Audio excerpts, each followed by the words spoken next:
여군 최초의 별. 사단장으로 부임한 첫날, 부대 뒤편의 낡은 무덤에서 스르르 기어나온 뱀 한 마리를 본 순간 그녀는 온몸이 얼어붙고 말았습니다. 그 뱀이 보여준 기이한 몸짓은 무려 50년간 땅속 깊이 묻혀있던 충격적인 진실의 시작이었습니다. 이 이야기를 끝까지 들으신다면 여러분은 대한민국 현대사에 감춰진 믿을 수 없는 비밀과 한 여성 지휘관의 용기 있는 선택을 마주하게 될 것입니다. 이야기 시작하기 전에 좋아요 한 번씩 꼭 부탁드릴게요. 그리고 지금 어디서 무엇을 하며 이 이야기를 듣고 계신지 댓글로도 알려주세요. 그럼 이야기 시작하겠습니다. 지난달 3월 15일 오전 10시 경기도 연천에 위치한 제8사단 정문 앞으로 검은색 승용차 한 대가 부드럽게 멈춰 섰습니다. 차에서 내린 사람은 바로 박서윤 준장이었습니다.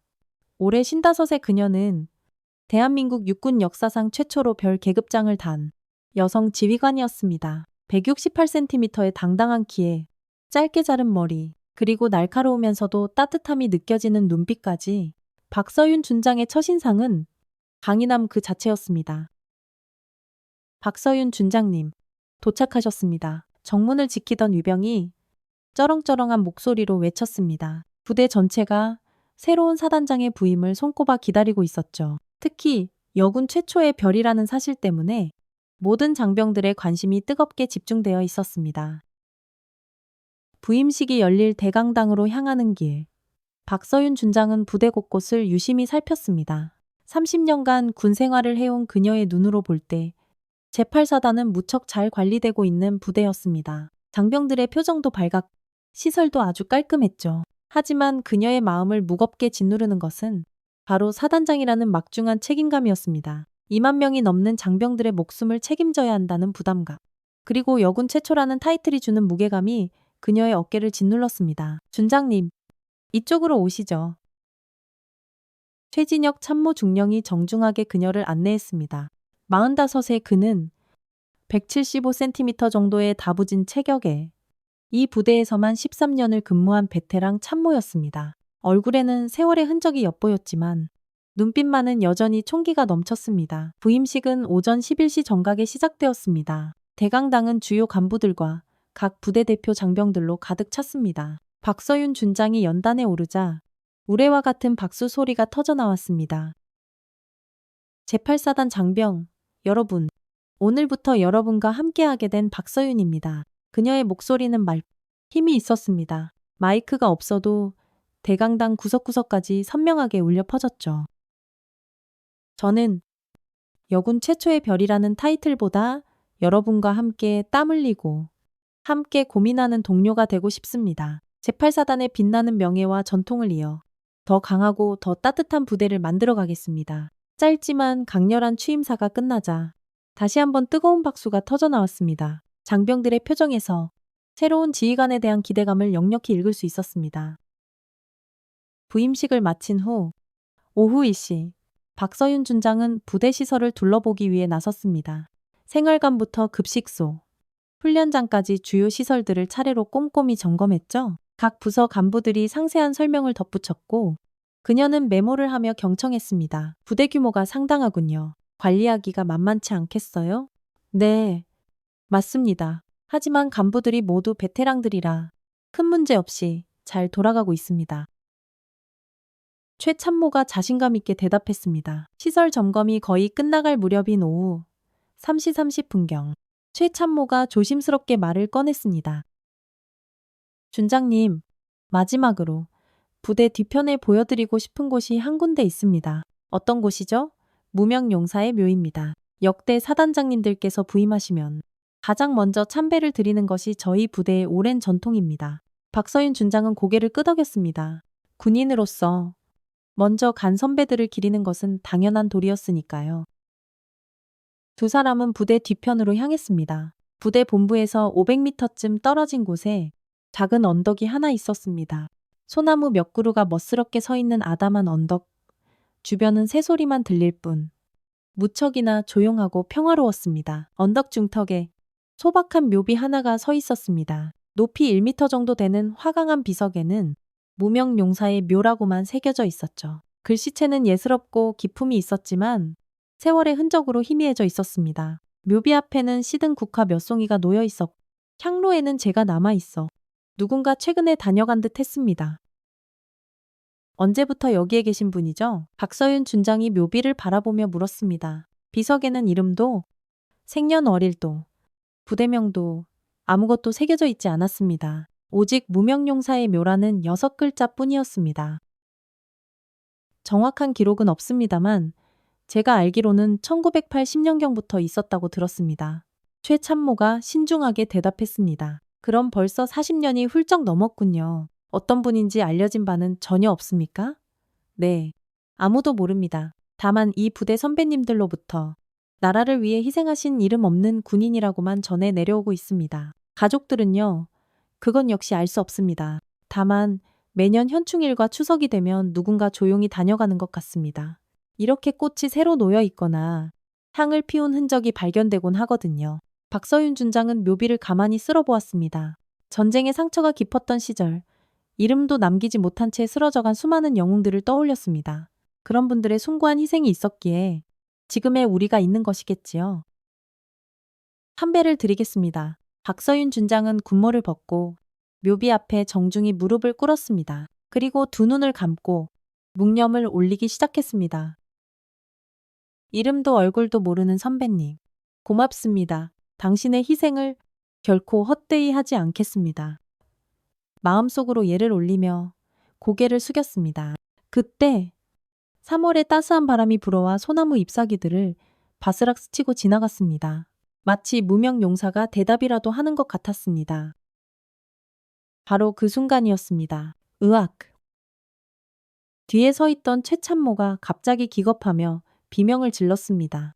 박서윤 준장이 황급히 고개를 돌리자 세상에 묘비 오른쪽 흙더미 사이로 굵직한 뱀 한 마리가 스르르 아주 천천히 기어 나오고 있었습니다. 뱀은 성인 남자의 팔뚝만한 굵기였습니다. 길이는 대략 1m, 20cm는 좋게 넘어 보였죠. 회갈색 비늘이 햇빛에 반짝였고 몸통 곳곳에는 검은색 무늬가 선명했습니다. 독사는 아닌 듯 했지만 그 크기만으로도 엄청난 위압감이 느껴졌습니다. 하지만 가장 이상한 것은 뱀의 행동이었습니다. 보통 뱀은 사람 그림자만 봐도 눈 깜짝할 새에 도망가기 마련인데 이 뱀은 전혀 그런 기색이 없었습니다. 오히려 아주 천천히 몸을 일으켜 세우더니 고개를 꼿꼿이 들고 박서윤 준장을 똑바로 바라보는 것이었습니다. 준장님, 위험합니다. 뒤로 물러서십시오. 최참모가 다급하게 외쳤습니다. 그는 원래 뱀을 질색했는데 이렇게 큰 뱀을 코앞에서 보자 온몸이 돌처럼 굳어버렸습니다. 하지만 박서윤 준장은 움직이지 않았습니다. 30년 군생활 동안 웬만한 일에는 눈 하나 깜짝하지 않는 그녀였지만 지금 이 상황은 뭔가 달랐습니다. 이상하게도 뱀의 눈에서 그 어떤 적대감이나 공격성도 느껴지지 않았기 때문입니다.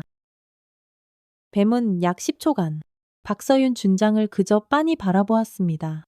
그 시선에는 뭐랄까 무언가 간절함 같은 것이 담겨 있는 듯 했습니다. 마치 애타게 무언가를 호소하는 것처럼요. 잠시 후 뱀은 천천히 몸을 돌려 묘비 왼쪽을 향했습니다. 그곳은 무명용사의 묘에서 불과 3m 정도 떨어진 평범해 보이는 빈 땅이었습니다. 잡초만 듬성듬성 자란 아무것도 특별할 것 없어 보이는 곳이었죠. 그런데 뱀이 그 방향을 향해 고개를 한 번, 두 번 끄덕이는 듯한 동작을 보이는 것이었습니다. 마치 저쪽을 좀 봐주시오 하고 말하는 것처럼요. 그리고는 다시 박서윤 준장을 바라보더니 또다시 그 방향을 가리켰습니다. 저게 정말 뭔가를 가리키는 건가? 박서윤 준장이 놀라움에 찬 목소리로 중얼거렸습니다. 뱀의 행동이 너무나 의도적이고 명확해서 도저히 우연이라고는 볼 수 없었습니다.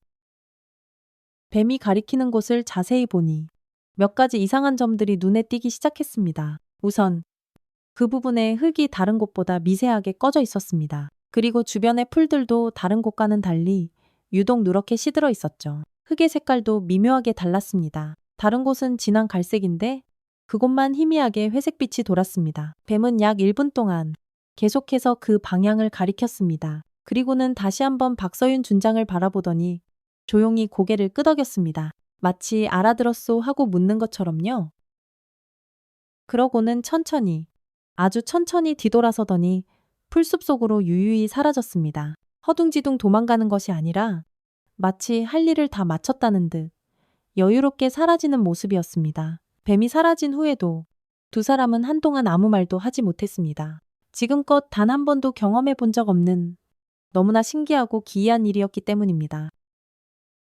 최참모, 저 뱀 전에도 본 적 있습니까? 한참 후에야 박서윤 준장이 침묵을 깨고 입을 열었습니다. 아니요, 처음 봅니다. 13년 동안 이 부대에 있으면서 저렇게 큰 뱀은 본 적이 없습니다. 최참모도 아직 충격에서 벗어나지 못한 듯 떨리는 목소리로 대답했습니다. 그런데 정말 이상하네요.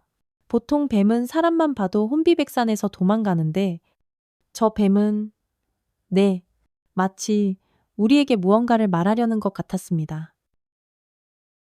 박서윤 준장은 뱀이 가리켰던 땅을 다시 한번 유심히 바라보았습니다. 보면 볼수록 다른 곳과는 분명히 뭔가 달랐습니다. 흙의 상태도, 풀의 상태도, 심지어 분위기마저도요. 혹시 저 자리에 대해 아는 게 있습니까?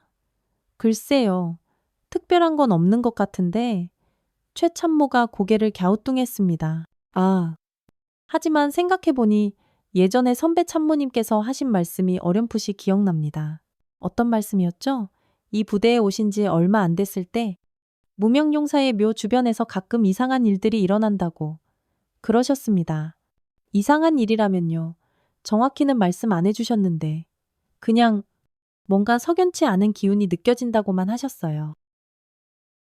박서윤 준장의 궁금증은 더욱 커져만 갔습니다. 뱀의 등장이 단순한 우연이 아닐 수도 있겠다는 강한 예감이 들었습니다. 두 사람은 한참 동안 그 자리에 더 서 있었습니다. 혹시 뱀이 다시 나타나거나 또 다른 이상한 일이 벌어지지 않을까 기다려봤지만 더는 아무 일도 일어나지 않았습니다. 오늘은 이만 들어가시죠. 내일 다시 와서 자세히 살펴봐야겠습니다. 박서윤 준장이 마지막으로 무명용사의 묘에 다시 한번 예를 갖추고 자리를 떴습니다. 부대로 돌아가는 길. 두 사람은 계속해서 오늘 겪은 기이한 일에 대해 이야기를 나눴습니다. 최참모 생각은 어떻습니까? 솔직히 말씀드리면 조금 섬뜩합니다. 저런 뱀의 행동은 정상적이라고 보기 어렵지 않습니까? 나도 그렇게 생각합니다. 분명히 뭔가 의미가 있을 겁니다. 그날 밤, 박서윤 준장은 숙소에서 쉽사리 잠을 이룰 수 없었습니다. 뱀의 기묘한 행동이 머릿속에서 계속 맴돌았기 때문입니다. 특히 뱀이 가리켰던 그 땅에 대한 궁금증이 꼬리에 꼬리를 물고 증폭되었습니다. 분명히 뭔가 있어. 뱀이 아무 이유 없이 그런 행동을 할 리가 없어. 30년 군 생활을 하면서 수많은 일을 겪었지만 오늘 같은 경험은 난생 처음이었습니다. 무언가 중요한 일이 시작되고 있다는 강렬한 직감이 들었습니다. 하지만 아직은 그 직감이 어떤 엄청난 결과를 가져올지 전혀 알 수 없었습니다. 다만 한 가지 확실한 것은 내일 반드시 그곳을 다시 찾아가야 한다는 것이었습니다.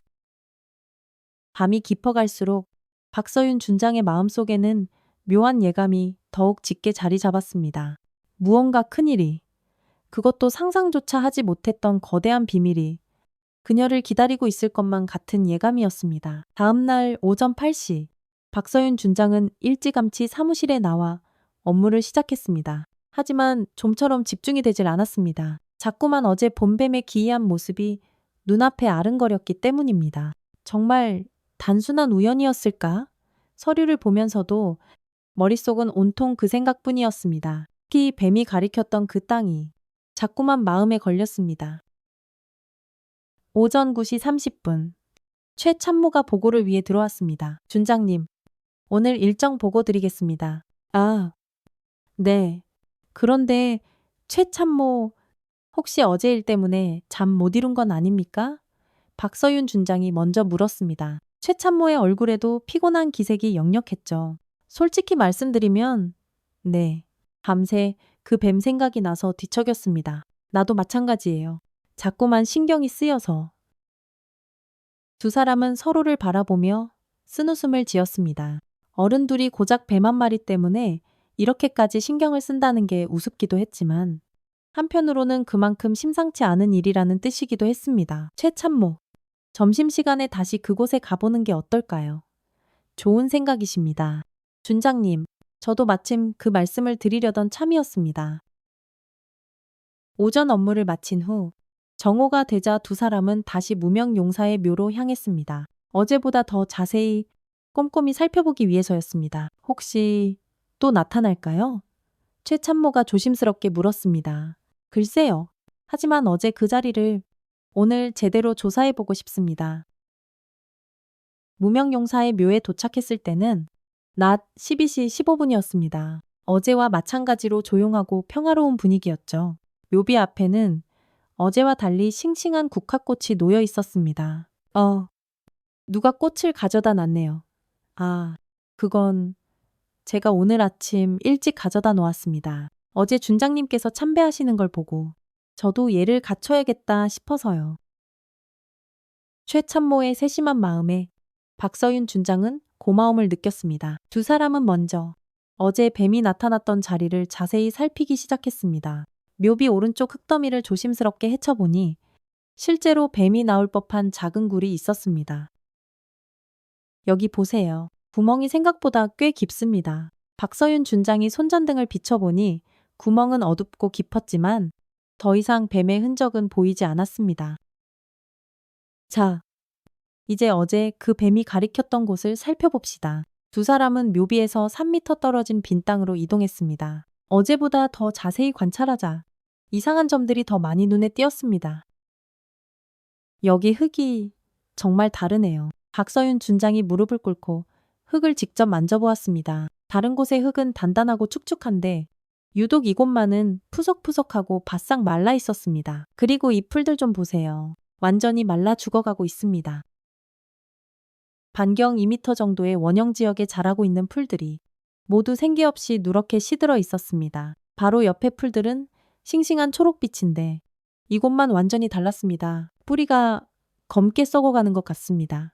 최 참모가 풀 한 포기를 뽑아보니 뿌리가 시커멓게 변해 있었습니다. 이상하네요. 대체 왜 이곳만 이런 걸까요? 바로 그때였습니다. 저기요.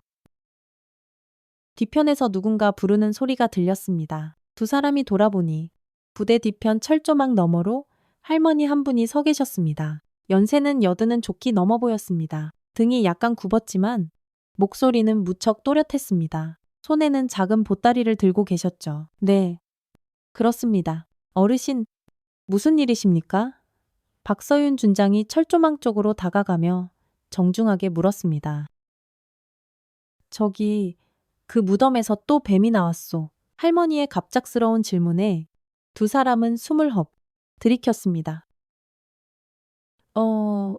어르신, 그걸 어떻게 아십니까?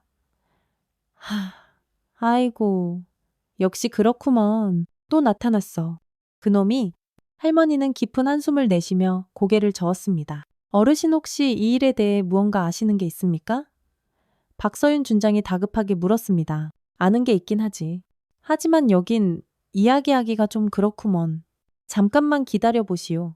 할머니는 철조망을 따라 걸어가더니 정문 쪽으로 향했습니다. 10분 후 할머니는 면회 절차를 거쳐 부대 안으로 들어오셨습니다. 박서윤 준장과 최진혁 참모는 할머니를 무명용사의 묘 앞으로 정중히 안내했습니다.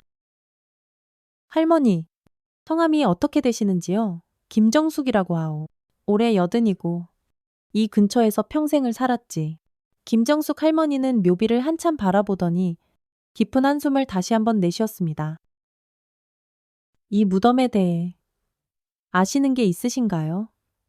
알다마다 이 무덤이 언제, 왜 생겼는지, 누가 묻혀 있는지 내가 다 알고 있지?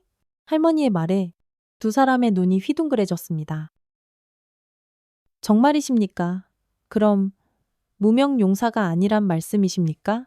무명용사라고, 그렇게들 불러왔구먼. 할머니는 쓴웃음을 지었습니다. 어르신, 제발 자세한 이야기를 들을 수 있을까요?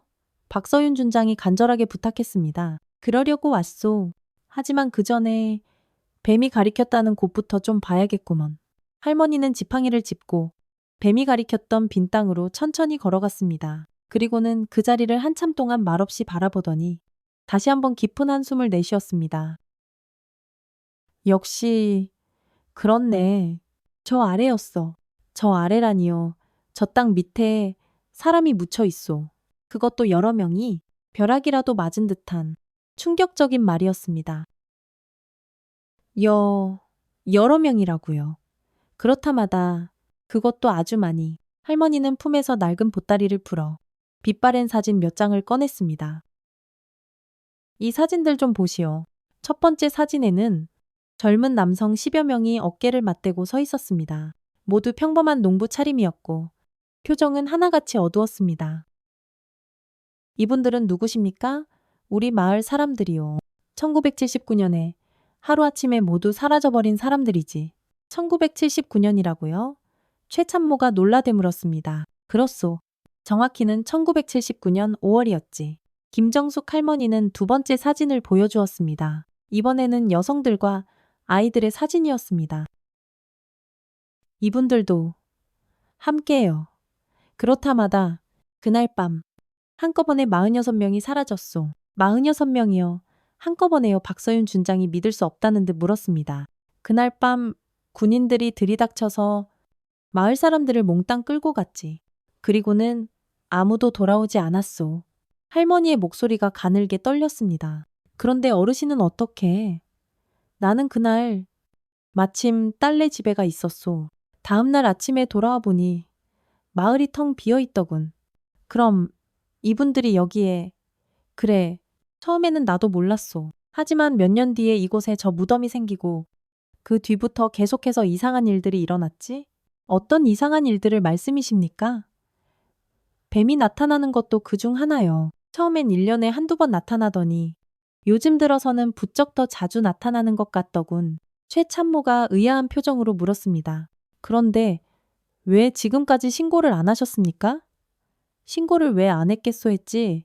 경찰서에도 가고 군청에도 갔소. 하지만 아무도 내 말을 믿어주지 않았소.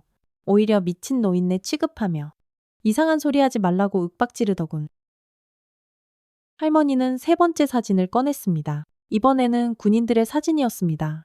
이자들은 그날 밤 우리 마을 사람들을 끌고 간 군인들이요. 어떻게 이런 사진을 내 아들 성진이가 몰래 찍어둔 것이요. 혹시 모르니 증거로 남겨둬야 한다면서. 박서윤 준장은 사진을 자세히 들여다보았습니다. 1970년대 구형 군복을 입은 군인 10여 명의 모습이었습니다. 이들은 어느 부대 소속이었습니까? 그것까지는 모르겠소. 하지만 이 부대에서 나온 건 확실하오. 어떻게 그렇게 확신하십니까? 그날 밤 이쪽 방향에서 군용 트럭들이 줄지어 나가는 걸 봤다는 사람이 있었소. 할머니는 네 번째 사진을 보여주었습니다. 흐릿했지만 군용 트럭 여러 대가 찍혀 있었습니다. 이것도 아드님께서 찍으신 건가요? 그렇소. 멀리서 몰래 찍은 거라 흐릿하지만 분명히 군용 트럭이요. 박서윤 준장과 최참모는 서로를 말없이 바라보았습니다. 상황이 점점 더 심각해지고 있었습니다. 어르신, 그럼 뱀이 나타나는 것과 이 일이 관련이 있다고 생각하시는 겁니까? 당연하지. 뱀은 땅의 기운을 가장 예민하게 느끼는 동물이요. 땅속에 억울하게 죽은 원혼들이 있으면 뱀들이 가장 먼저 알아채고 반응한다고. 우리 조상들은 옛날부터 그리 믿어왔어. 그럼 뱀이 저 땅을 가리킨 것도 억울하게 죽은 사람들이 바로 저기에 묻혀 있다는 걸 알려주려고 한 거란 말씀이시군요. 할머니의 말에 두 사람은 온몸에 소름이 돋았습니다. 어르신, 그날 밤에 정확히 무슨 일이 있었는지 더 자세히 말씀해 주실 수 있겠습니까? 그건 이야기가 좀 길어. 그리고 여기서 말하기는 좀 그렇구먼. 할머니는 주변을 둘러보며 조심스러운 표정을 지었습니다. 안전한 곳에서 천천히 다 들려주겠소. 하지만 그 전에 한 가지 확인하고 싶은 게 있네? 무엇입니까? 오늘도 뱀이 나타날 게야. 왜 그렇게 생각하십니까? 그놈들은 보통 같은 시간에 나타나거든. 어제 몇 시쯤에 봤다고 했소? 오후 3시 30분 정도였습니다. 할머니는 손목시계를 들여다보았습니다. 현재 시각은 오후 2시 50분. 그럼 곧 나타날 게야. 조금만 더 기다려보세. 세 사람은 무명용사의 묘 앞에서 숨죽여 기다렸습니다. 긴장된 침묵이 무겁게 흘렀습니다. 오후 3시 20분. 저기 최참모가 가리키는 곳을 보니 세상에 어제와 똑같은 자리에서 어제와 똑같은 뱀이 스르르 기어나오고 있었습니다. 역시 나타났구먼. 할머니는 조금도 놀라지 않았습니다. 이번에도 뱀은 사람들을 보고 도망가지 않았습니다. 천천히 고개를 들어 세 사람을 빤히 바라보더니 어제와 똑같이 빈 땅 쪽을 향해 고개를 까딱였습니다. 저 행동 보세요. 어제와 똑같습니다. 박서윤 준장이 나지막이 말했습니다. 뱀이 저렇게 일정한 행동을 반복하다니 정말 기이한 일입니다.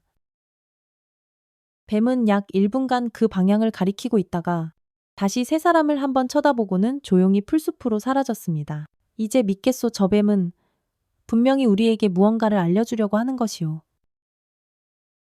할머니의 말에 박서윤 준장과 최참모는 굳은 표정으로 고개를 끄덕였습니다. 어르신, 이제 자세한 이야기를 들려주십시오. 1979년 그날 밤, 대체 무슨 일이 있었던 겁니까? 내 집으로 갑시다. 거기서 하나도 빼놓지 않고 전부 다 이야기해 주겠소.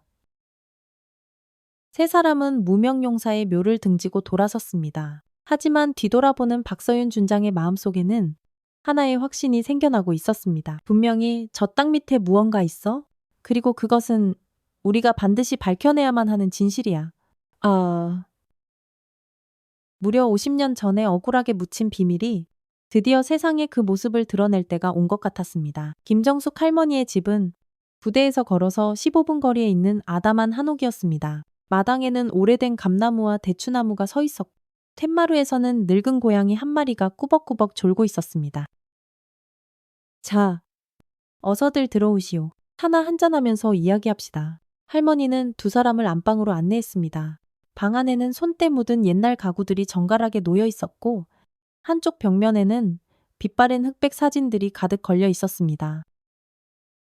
저 사진들이 모두 그때 사라진 분들인가요? 박서윤 준장이 벽을 바라보며 물었습니다. 그렇소? 46명. 내가 하나하나 다 모아둔 게야. 할머니는 찻잔을 내오며 깊은 한숨을 쉬었습니다. 어르신, 이제 그날 밤의 일을 자세히 들려주십시오. 최참모가 조심스럽게 말했습니다. 김정숙 할머니는 잠시 두 눈을 감고 과거를 회상하는 듯 하더니 천천히 입을 열었습니다. 1979년 5월 18일 밤이었소. 그날은 부슬부슬 비가 내리고 있었지. 할머니의 고통스러운 회상이 시작되었습니다. 나는 그날 딸네 집에서 손주 녀석을 돌보고 있었지. 딸애가 몸져 누운 바람에 내가 며칠가 있기로 한 거였소. 딸네 집은 여기서 한 30km 떨어진 포천 시내에 있었고 할머니는 예시를 떠올리며 천천히 말을 이었습니다. 그런데 그날 밤 11시쯤이었을까? 밖에서 이상한 소리가 들리더군. 트럭 소리였는데 보통 트럭 소리하고는 달랐어. 훨씬 더 무겁고 쿵쿵거리는 소리였지. 군용 트럭 소리였군요. 그때는 몰랐지. 나중에야 알게 된 게야. 그 소리가 바로 우리 마을 쪽에서 들려왔다는 걸. 할머니는 벽에 걸린 첫 번째 사진을 가리켰습니다. 저 사람이 우리 마을 이장이었던 이대호 씨요. 46이었지. 사진 속 남자는 건장한 체격의 인상이 무척 선해 보였습니다. 대호 씨는 참 좋은 사람이었어. 마을 일이라면 발벗고 나섰고 어려운 사람들도 숱하게 도왔지. 그런 분이 왜? 그게 문제였던 게야. 너무 정의감이 강했거든. 할머니는 두 번째 사진을 가리켰습니다. 이 사람은 김민준 군. 마을에서 유일하게 고등학교를 졸업한 청년이었소. 글도 잘 썼고 말도 참 잘했지. 아, 지식인이셨군요. 그랬지. 그래서 마을 사람들은 무슨 어려운 일이 생기면 의뢰 민준이한테 가서 상의하곤 했소. 할머니는 사진 하나하나를 가리키며 그들의 사연을 들려주었습니다. 모든 사진에는 이야기가 있었고 모든 사람에게는 가족이 있었습니다. 그런데 1978년부터 마을에 이상한 일들이 일어나기 시작했소. 어떤 일들이었습니까? 정부에서 사람들을 보내 마을 조사를 한다는 명목으로 들쑤시기 시작한 게야. 누가 빨갱이고 누가 반정부 활동을 하는지 조사한다면서 마리오, 박서윤 준장과 최참모는 서로를 바라보았습니다. 1970년대 서슬퍼렇던 군사정권 시절의 이야기였습니다. 그때 우리 마을에는 그런 짓 한 사람 아무도 없었소. 그저 땀 흘려 농사 짓고 사는 평범하고 순박한 사람들이었지. 하지만 뭔가 문제가 될 만한 일이 있었던 건가요?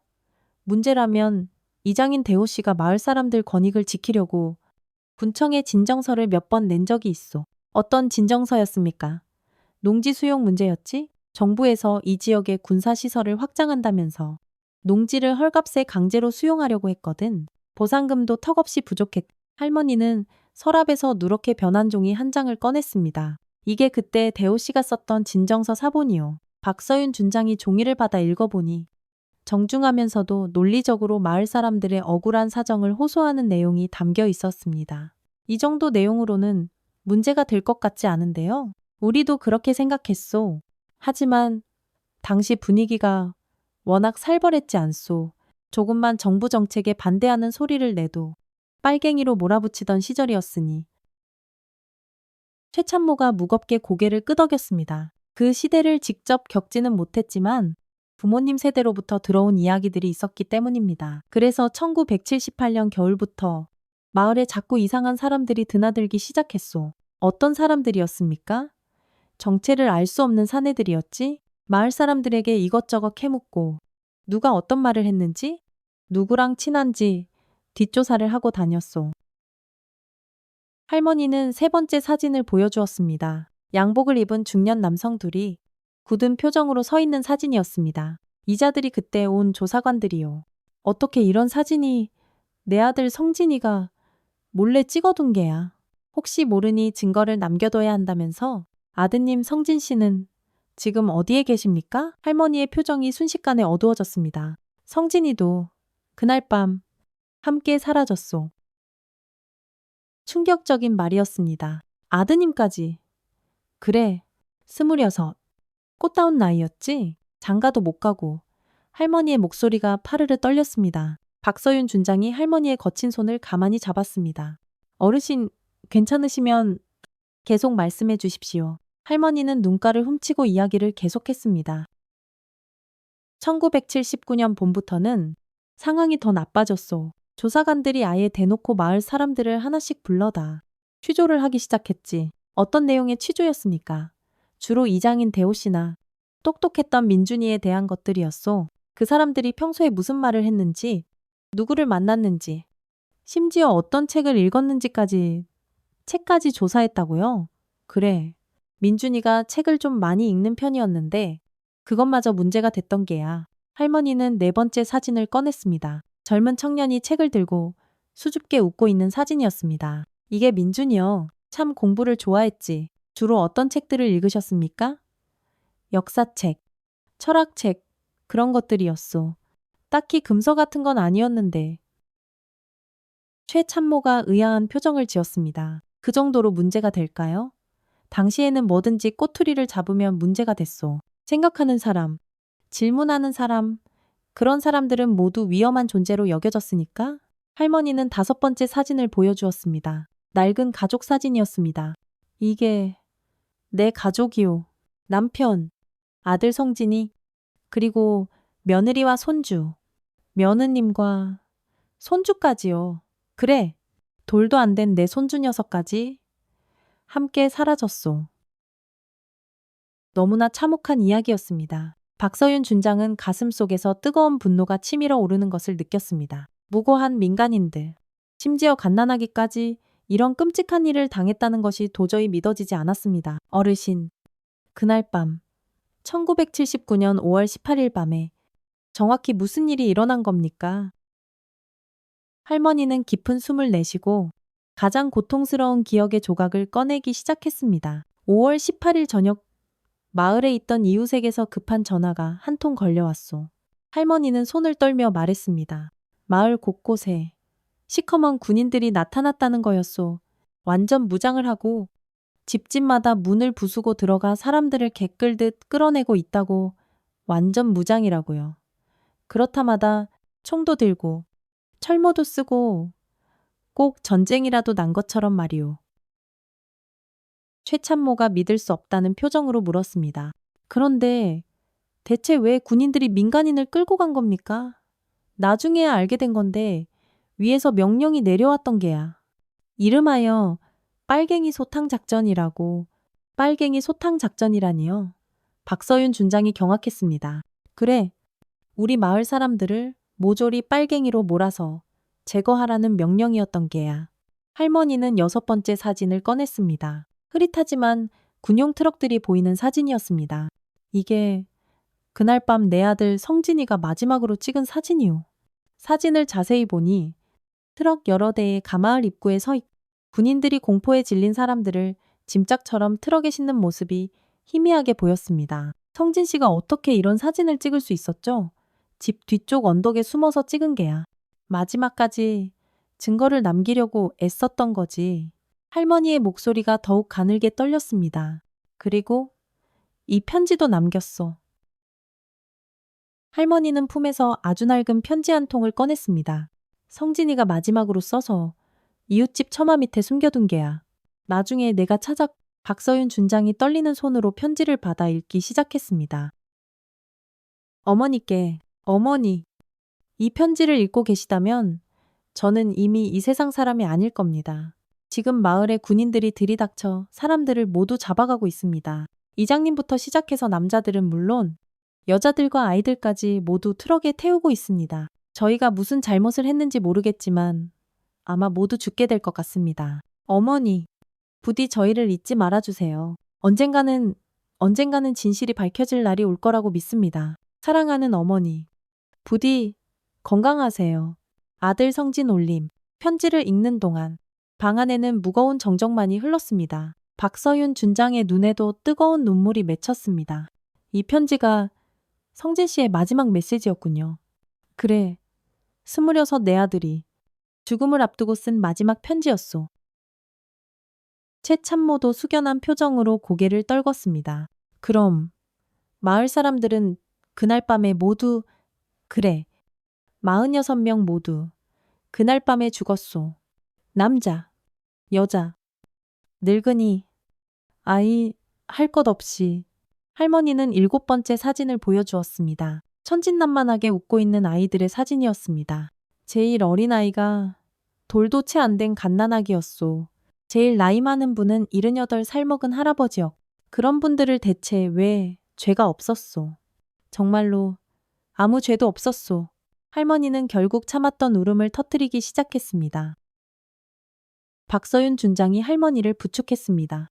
어르신, 너무 힘드시면 잠시 쉬셨다가 아니요, 이야기해야 하오. 50년간 가슴속에 묻어두었던 이야기를 이제는 해야만 하오. 할머니는 눈물을 닦고 말을 이었습니다. 다음 날 아침 마을로 돌아왔을 때 그 광경은 정말 충격이었소. 할머니는 8번째 사진을 꺼냈습니다. 텅 빈 마을의 모습이 담긴 사진이었습니다. 마을이 완전히 텅 비어 있었소. 사람은 물론이고 개나 고양이, 닭, 소, 가축들까지 한 마리도 남김없이 사라졌소. 가축들까지요? 그래. 아마 증거를 없애려고 그랬던 게지. 아무도 살지 않았던 폐가처럼 만들려고. 최참모가 의아한 표정으로 물었습니다. 그런데 왜 어르신께서는 무사하셨던 겁니까? 내가 마침 마을에 없었으니까. 운이 좋았던 게지. 그럼 다른 생존자는 없었습니까? 1명. 더 있었소. 할머니는 9번째 사진을 꺼냈습니다. 중년 남성의 사진이었습니다. 이 사람이 박영수 씨요. 그날 밤 산에 올라가 멧돼지 사냥을 하고 있었거든. 아, 그래서 무사하셨군요. 그렇지. 영수 씨도 다음 날 아침에 마을에 내려왔다가 텅 빈 마을을 보고 기겁을 했더랬지. 그럼 박영수 씨와 함께 신고를 하셨습니까? 할머니의 표정이 다시 어두워졌습니다. 영수 씨는 그 일이 있고 일주일 뒤에 죽었소. 일주일 뒤에요. 그래, 교통사고라고들 하더군. 하지만 설마 나는 사고가 아니라고 생각하오. 박서윤 준장이 놀란 표정으로 물었습니다. 그럼 박영수 씨도 입을 막으려고 그랬을 게야. 할머니는 10번째 사진을 보여주었습니다. 끔찍한 교통사고 현장 사진이었습니다. 이것도 누군가가 몰래 찍어서 나에게 전해준 것이오. 사진을 보니 박영수 씨의 것으로 보이는 자전거가 형체를 알아볼 수 없을 정도로 찌그러져 있었고 그 옆에 커다란 트럭이 서 있었습니다. 목격자는 없었습니까? 아무도 없었다고 하더군. 새벽 5시에 인적이 드문 국도에서 일어난 일이라고 최 참모가 의심스러운 표정을 지었습니다. 정황이 너무 의심스럽습니다. 나도 그렇게 생각하오. 영수 씨는 자전거를 정말 잘 탔거든. 그런 사람이 어이없이 그런 사고를 당할 리가 없지. 할머니는 11번째 사진을 꺼냈습니다. 이번에는 낡은 공문서 같은 것이었습니다. 이건 뭡니까? 영수 씨가 죽기 전에 나한테 준 것이요. 경찰서에 신고했을 때 받은 접수증이지? 박서윤 준장이 공문서를 자세히 살펴보았습니다. 집단 실종 신고 접수증이라고 되어 있군요. 그래? 영수 씨가 마을 사람들이 모두 사라졌다고 신고한 게야. 그럼 경찰에서는 어떻게 했습니까? 처음에는 조사하겠다고 했지. 하지만 며칠 뒤에 연락이 와서는 조사 결과 별다른 문제가 없다고 하더군. 별다른 문제가 없다니요. 그래, 마을 사람들이 자발적으로 다른 곳으로 이주했을 가능성이 높다나 뭐라나. 최 참모가 기가 막힌다는 표정을 지었습니다. 46명이 하룻밤 사이에 자발적으로 이주했다고요. 말도 안 됩니다. 말도 안 되지. 하지만 그게 경찰의 공식 결론이었소. 할머니는 12번째 사진을 보여주었습니다. 경찰서 앞에서 찍은 사진이었습니다. 이건 영수 씨가 경찰서에 다시 항의하러 갔을 때 찍은 것이요. 여러 번 가셨습니까? 그래, 대여섯 번은 갔을 게야. 하지만 매번 똑같은 대답만 들었지. 그럼 더 윗선에는 신고 안 해보셨습니까? 해봤지. 군청에도 가보고 도청에도 가봤소. 어떻게 됐습니까? 다들 경찰서에나 문의하라며 문전박대하더군. 그리고 제발 이상한 소리 좀 하고 다니지 말라고 했소. 박서윤 준장은 분노가 치밀어 올랐습니다. 이건 명백한 조직적 은폐였습니다. 그럼 언론에는 제보 안 해보셨나요? 그 시절에 언론이 어디 자유로웠나. 어디 가서 이런 이야기를 함부로 할 수도 없었고. 할머니는 13번째 사진을 꺼냈습니다. 신문기사 스크랩이었습니다. 하지만 딱 한 명. 용감한 기자가 관심을 보였소. 정말이요? 그래. 이 사람이요. 신문 기사에는 사회부 기자 이수진이라는 이름이 보였습니다. 이수진 기자가 우리 이야기를 들어보겠다고 했지? 그래서 어떻게 됐습니까? 할머니의 표정이 다시 깊은 어둠 속으로 가라앉았습니다. 이수진 기자도 일주일 뒤에 죽었소. 또 다른 충격이었습니다. 기자까지. 그래. 한강에서 시신으로 발견됐다고 하더군. 자살이라고 발표됐지만 자살이라고요. 나는 안 믿소. 그 기자는 정말로 정의감 넘치고 의욕적인 사람이었거든. 최 참모가 심각한 표정으로 물었습니다. 그럼 이 사건을 파헤치려던 사람들이 계속해서 의문의 죽음을 당한 거네요. 그렇소. 그래서 나도 무서워서 한동안 입을 꾹 다물고 있었소. 당연하십니다. 목숨이 위험한 상황이었으니까요. 할머니는 14번째. 자신의 젊은 시절 사진을 보여주었습니다. 그때 내 나이가 47이었소. 아직은 죽기엔 너무 젊었지. 하지만 지금은 다르시죠. 그렇지. 이제 80이야. 죽어도 여한이 없소. 그래서 이제라도 이 진실을 세상에 알려야겠다고 결심한 게야.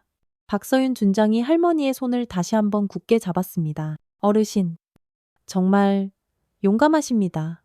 용감한 게 아니라 이건 의무요. 억울하게 죽어간 내 가족과 이웃들을 위해서라도 이 진실은 반드시 밝혀야만 하오. 할머니는 서랍에서 커다란 봉투 하나를 꺼냈습니다. 이 안에 내가 50년 동안 모아온 모든 증거들이 들어있어.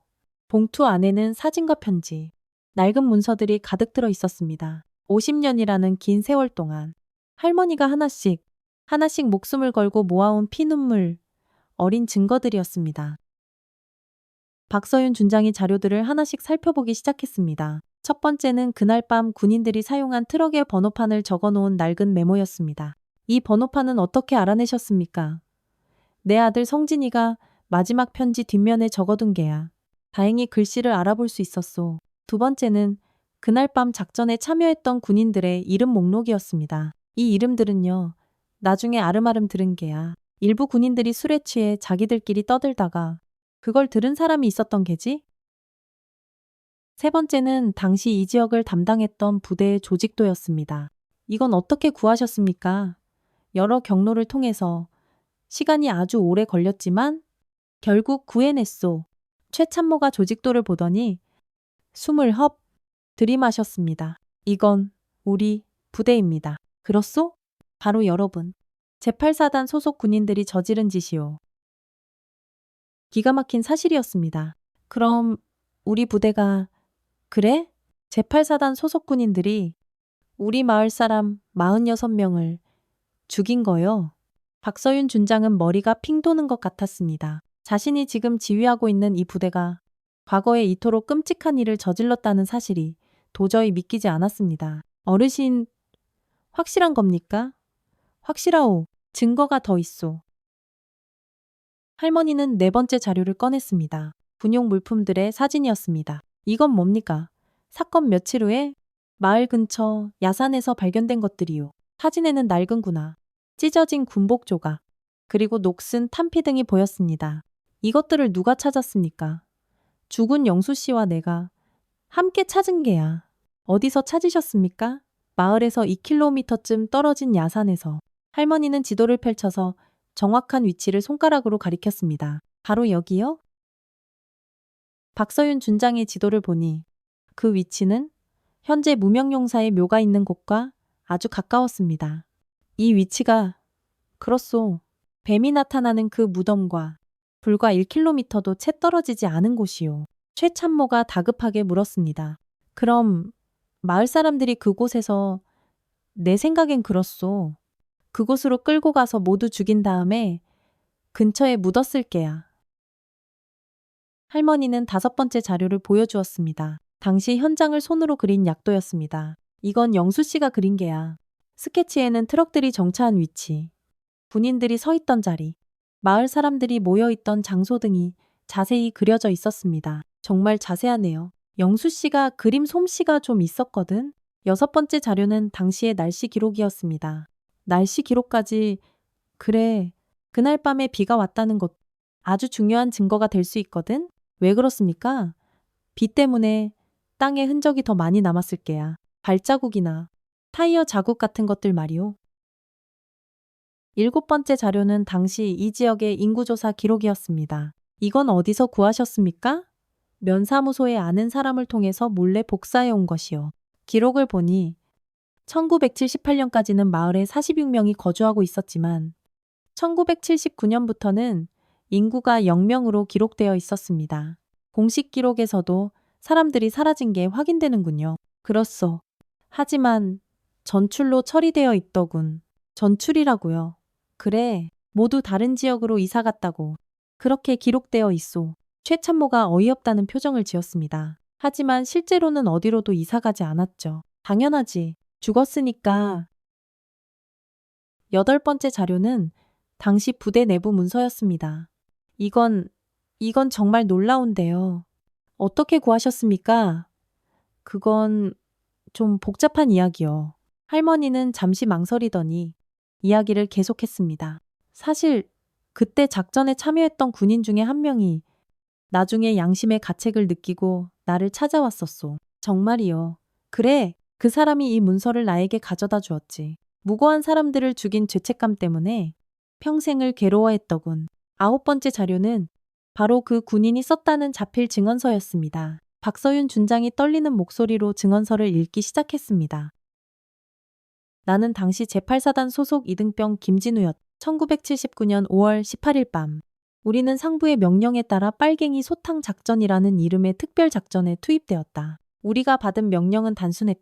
지정된 마을의 모든 주민을 체포하여 지정된 장소로 이송하라는 것이었다. 처음에는 단순한 체포 작전인 줄로만 알았다. 하지만 현장에서 벌어진 일은 상상을 초월했다. 우리는 노인부터 갓난아기까지 모든 주민을 트럭에 태워 야산으로 이송했다. 그리고 그곳에서 우리가 받은 마지막 명령은 너무나 충격적이었다. 모두 사살하라. 나는 거부하고 싶었다. 하지만 거부할 수 없는 공포스러운 분위기였다. 상급자의 명령은 절대적이었고 거부하면 나 또한 그 자리에서 죽을 수 있었다. 그날 밤 46명의 무고한 사람들이 우리 손에 죽었다. 나는 이 죄책감을 평생 안고 살아갈 것이다. 언젠가는 부디 이 억울한 진실이 밝혀지기를 바란다. 김진우. 증언서를 다 읽고 난 후 방 안에는 깊고 무거운 정적이 흘렀습니다. 이 김진우 씨는 지금 어디에 계십니까? 20년 전에 병으로 세상을 떠났소. 죽기 전에 이런 증언서를 나에게 남긴 게야. 진실을 밝혀달라는 유언과 함께 10번째 자료는 당시 현장을 담은 사진들이었습니다. 이 사진들은 김진우 씨가 몰래 찍어둔 것이요. 사진들은 너무나 참혹했습니다. 트럭에 짐짝처럼 실린 사람들, 공포에 질려 야산에 무릎 꿇고 있는 모습, 그리고 매장 현장까지. 박서윤 준장은 차마 사진을 끝까지 보지 못하고 눈을 감았습니다. 이런 일이 정말 일어났다니 믿기지가 않습니다. 믿기 어렵겠지. 하지만 이게 우리가 외면해온 진실이오. 최참모도 사진들을 보더니 얼굴이 새하얗게 질렸습니다. 우리 부대에서 정말 이런 일을 그래서 뱀이 나타나는 게야. 억울하게 죽은 사람들의 원혼이 제발 진실을 좀 알아달라고 그렇게 애타게 호소하는 거지. 할머니는 마지막으로 가장 중요한 자료를 꺼냈습니다. 이게 가장 결정적인 증거요.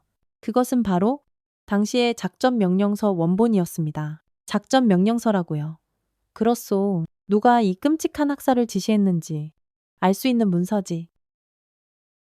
박서윤 준장이 명령서를 읽어보니 그 내용은 너무나 충격적이었습니다. 극비, 제8사단장은 아래와 같이 특별작전을 즉각 수행할 것.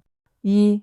작전명, 빨갱이 소탕작전이 목표 지정 지역 내 반정부 분자, 완전 제거 3. 방법 체포 은밀히 처리사, 주의 절대 기밀 유지, 국가안전기획부장.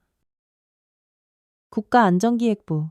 지금의 국정원에서 직접 명령을 내린 거군요. 그렇소. 이건 단순한 부대 차원의 일탈이 아니었어. 국가 차원에서 조직적으로 계획되고 실행된 끔찍한 범죄였던 게야. 최 참모가 심각한 표정으로 물었습니다. 그럼 당시 사단장도 이 일에 관여했다는 말씀이십니까? 그럴 수밖에 없었을 게야. 위에서 내려온 명령이니까. 하지만 이런 비인간적인 명령을 거부할 수는 없었을까요? 할머니가 씁쓸하게 웃었습니다. 그 시대에 그게 가능했겠소. 명령에 불복종하면 본인 목숨부터 부지하기 어려웠을 텐데.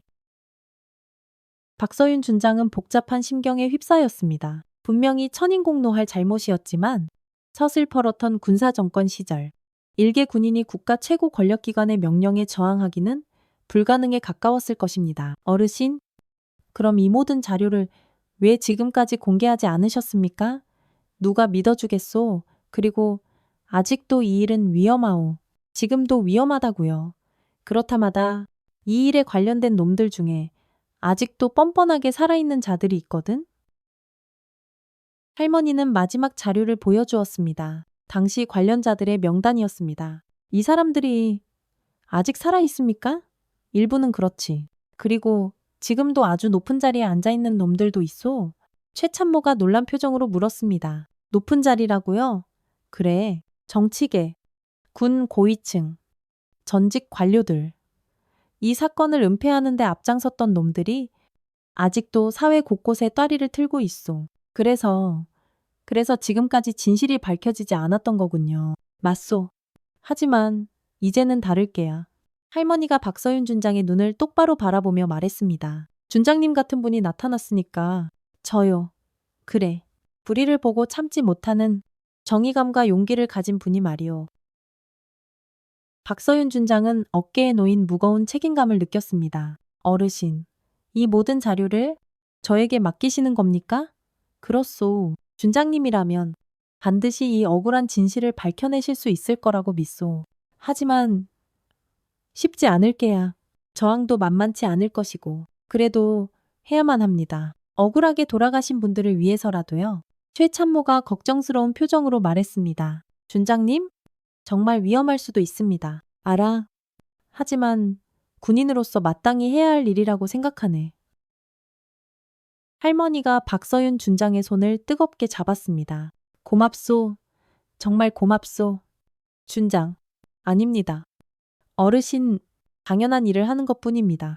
모든 자료를 검토한 후 세 사람은 앞으로의 계획을 논의하기 시작했습니다. 우선 뱀이 가리킨 그 땅을 정식으로 발굴해야겠습니다. 박서윤 준장이 단호하게 말했습니다. 발굴하려면 상부의 허가가 필요할 텐데요. 최 참모가 걱정스럽게 말했습니다. 그건 내가 해결하겠네. 사단장 권한으로 추진할 수 있어. 하지만 위에서 반대할 수도 있습니다. 그럼 국방부에 직접 보고해서라도 허가를 받아내겠네? 할머니가 조심스럽게 말했습니다. 준장, 너무 성급하게 움직이면 안 돼요. 저항 세력들이 미리 눈치채면 또다시 은폐하려고 들 것이요. 그럼 어떻게 하는 것이 좋겠습니까? 우선 극비리의 발굴부터 진행하시오. 확실한 물증, 빼도 박도 못할 증거를 먼저 찾아낸 다음에 세상에 공개하는 것이요. 최 참모가 고개를 끄덕였습니다. 좋은 생각이십니다. 일단 사실관계부터 명확히 확인하는 게 순서입니다. 그럼 언제 발굴을 시작할까요? 내일 새벽이 어떻겠습니까? 사람들 눈에 띄지 않는 시간에요. 좋아요. 그렇게 합시다. 할머니가 당부의 말을 전했습니다. 준장, 부디 정말 조심하시오. 이 일은 생각보다 훨씬 더 위험한 일이요. 네, 어르신, 명심하겠습니다. 최대한 조심스럽게 진행하겠습니다. 그리고 혹시라도 위험한 일이 생기면 꼭 나에게 먼저 연락하시오. 할머니는 낡은 종이에 연락처를 적어주었습니다. 어르신도 조심하십시오. 오늘 저희에게 하신 이야기가 알려지면 어르신께서 위험해지실 수도 있습니다. 나는 괜찮소? 나이도 먹을 만큼 먹었고 이제 두려울 것도 없으니 세 사람은 내일 새벽에 진행할 발굴을 위해 구체적인 계획을 세웠습니다. 필요한 장비, 동원할 인원, 보안 유지 방법 등을 하나하나 꼼꼼하게 점검했습니다. 혹시 다른 도움이 필요하면 언제든지 말하시오. 할머니가 마지막으로 당부했습니다. 네, 어르신, 정말 고맙습니다. 박서윤 준장과 최진혁 참모는 할머니의 집을 나섰습니다. 부대로 돌아가는 길. 두 사람은 오늘 들은 충격적인 이야기에 대해 계속해서 말을 이었습니다. 정말 기가 막힙니다. 어떻게 이런 일이? 최 참모가 말했습니다. 그래. 이런 끔찍한 일이 우리 부대에서 일어났다니 내일 발굴해서 정말로 무언가 나온다면 이건 정말 엄청난 파장을 불러일으킬 겁니다. 그래도 해야만 하네. 그것이 바로 우리가 이 군복을 입고 있는 이유일 테니 진실을 밝혀야 하네. 두 사람은 굳게 마음을 다잡았습니다. 내일은 무려 50년간 억울하게 땅속에 묻혀있던 진실이 마침내 세상 밖으로 나오는 역사적인 날이 될 것 같았습니다. 그날 밤 박서윤 준장은 잠들기 전에 창밖으로 무명용사의 묘가 있는 쪽을 가만히 바라보았습니다. 내일이면 모든 게 밝혀질 겁니다. 조금만 더 기다려 주십시오. 마음속으로 이름 모를 영혼들에게 조용히 약속했습니다. 한편 그날 밤에도 뱀은 어김없이 나타났습니다. 하지만 이번에는 조용히 무덤 주위를 한 바퀴 쓱 돌고는 마치 만족했다는 듯 조용히 사라졌습니다. 마치 밝아올 내일을 기대하고 있는 것처럼요. 새벽 5시, 이른 아침에 물안개가 부대 뒤편 언덕을 자욱하게 덮고 있었습니다. 박서윤 준장과 최진혁 참모, 그리고 두 사람이 가장 신뢰하는 부사관 2명이 조용히 무명용사의 묘로 향했습니다. 손에는 간단한 발굴 도구들이 들려 있었죠. 정말 조용합니다. 최 참모가 주변을 둘러보며 속삭였습니다. 다행이군. 아무도 없을 때 신속하게 끝내야 하니까. 네 사람은 어제 뱀이 가리켰던 바로 그 자리에 도착했습니다. 새벽 공기는 차갑고 고요했지만 네 사람의 심장은 긴장감으로 쿵쾅쿵쾅 뛰고 있었습니다. 자, 여기서부터 시작해보지. 박서윤 준장이 작은 삽을 들며 말했습니다. 네, 알겠습니다. 조심스럽게 파겠습니다. 발굴을 시작한 지 30분 정도가 지났을 때였습니다. 이상합니다. 삽질을 하던 부사관이 갑자기 동작을 멈췄습니다. 뭐가 이상한가? 여기 흙이 정말 이상합니다. 다른 곳과 완전히 다릅니다. 박서윤 준장이 가까이 다가와 살펴보니 정말로 흙의 상태가 달랐습니다. 주변은 단단하고 자연스러운 흙이었는데 유독 이곳만은 푸석푸석하고 색깔도 검붉었습니다. 마치 누군가 여기를 팠다가 다시 급하게 메운 것 같군. 네, 그렇게 보입니다. 계속 파보겠습니다. 땅을 50cm쯤 더 파 들어갔을 때 첫 번째 이상한 물건이 나왔습니다. 이게 뭐지? 최 참모가 흙 속에서 무언가를 조심스럽게 꺼냈습니다. 그것은 작고 동그란 금속 조각이었습니다. 단추 같군요. 박서윤 준장이 자세히 살펴보니 그것은 1970년대에나 볼 법한 낡은 옷의 단추였습니다. 어제 할머니께서 보여주신 사진 속에서 본 것 같아. 네, 맞습니다. 그때 마을 사람들이 입고 있던 옷의 단추와 비슷합니다. 네 사람은 더욱 신중하게 발굴을 계속했습니다. 땅을 1m 정도 파 들어갔을 때 두 번째 발견이 있었습니다. 준장님, 이것 좀 보십시오. 한 부사관이 가리킨 곳에는 낡고 해진 천조각이 보였습니다. 옷감이군. 조심스럽게 천조각을 꺼내보니 그것은 작은 아이 옷의 일부였습니다. 아, 아이 옷이야. 박서윤 준장의 목소리가 가늘게 떨렸습니다. 할머니가 말했던 돌도 안 된 갓난아기의 옷일 가능성이 높았습니다. 계속 파괴. 1m 30cm 지점에서 세 번째 발견이 있었습니다. 뼈가 있습니다. 최참모의 목소리가 경악으로 떨렸습니다. 박서윤 준장이 조심스럽게 흙을 걷어내자 하얀 사람의 뼈가 마침내 모습을 드러냈습니다. 아, 세상에 정말이었어. 정말 사람이 묻혀 있었어. 네 사람은 엄청난 충격에 빠졌습니다. 김정숙 할머니의 피 맺힌 절규가 모두 사실이었던 것입니다. 더 넓은 범위로 발굴을 시작하자 상상을 초월하는 끔찍한 장면이 펼쳐졌습니다. 여기도 있습니다. 저쪽에도. 곳곳에서 사람의 뼈들이 계속해서 발견되기 시작했습니다. 성인의 뼈, 어린아이의 뼈, 노인의 뼈, 할머니의 말대로 남녀노소를 가리지 않은 무차별적인 학살의 흔적이었습니다. 어떻게 이렇게 많을 수가. 박서윤 준장은 눈앞의 현실을 받아들이기 어려웠습니다. 새벽 7시가 되자 김정숙 할머니가 나타났습니다. 어떻게 됐소? 할머니는 떨리는 목소리로 물었습니다. 어르신 말씀이 맞았습니다. 정말 여기에. 박서윤 준장이 차마 말을 잇지 못하고 발굴 현장을 가리켰습니다. 할머니는 파헤쳐진 구덩이를 내려다보더니 그 자리에 주저앉아 오열하기 시작했습니다. 아이고, 내 아들아, 내 새끼야, 내 손주야. 할머니의 피 맺힌 절규가 고요한 새벽 공기를 갈기갈기 찢었습니다. 어르신, 너무 상심하지 마십시오. 최참모가 할머니를 부축했습니다. 50년을 기다렸는데 이제야 찾았구나. 할머니는 무릎을 꿇고 파헤쳐진 흙 앞에서 절을 올렸습니다. 성진아, 미안하다. 이어미가 너무 늦었다. 너무 늦게 왔어. 오전 8시. 발굴 작업을 계속하던 중 결정적인 증거가 발견되었습니다. 준장님, 이것 좀 보십시오. 최참모가 흥분한 목소리로 외쳤습니다. 그가 발견한 것은 두꺼운 비닐에 여러 겹 쌓인 작은 꾸러미였습니다. 뭐가 들어있을까?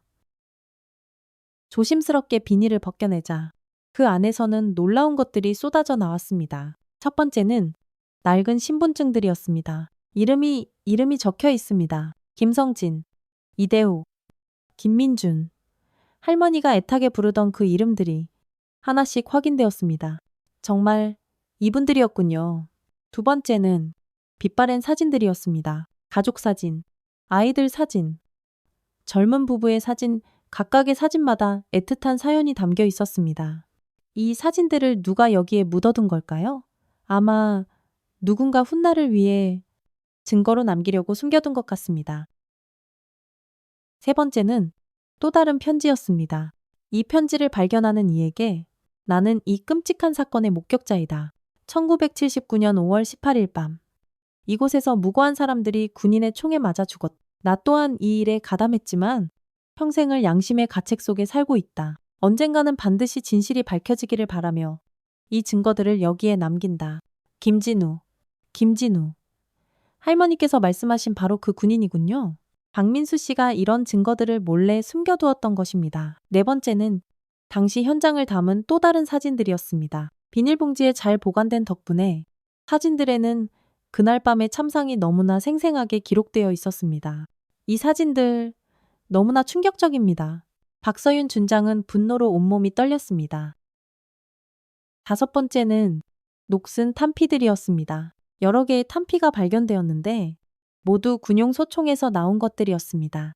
여섯 번째는 군용품들이었습니다. 낡은 군화 조각, 군복 단추, 그리고 작전에 참여했던 군인들의 이름이 새겨진 인식표까지 이제 누구도 부인할 수 없는 확실한 증거가 모두 갖춰졌습니다. 최참모가 말했습니다. 그래, 이제 누구도 이 진실을 외면할 수 없을 걸세. 오전 9시 30분. 발굴 작업이 한창일 때였습니다. 저기 누가 오고 있습니다. 한 부사관이 언덕 아래를 가리켰습니다. 검은색 고급 승용차 2대가 부대 쪽에서 빠른 속도로 달려오고 있었습니다. 누구지?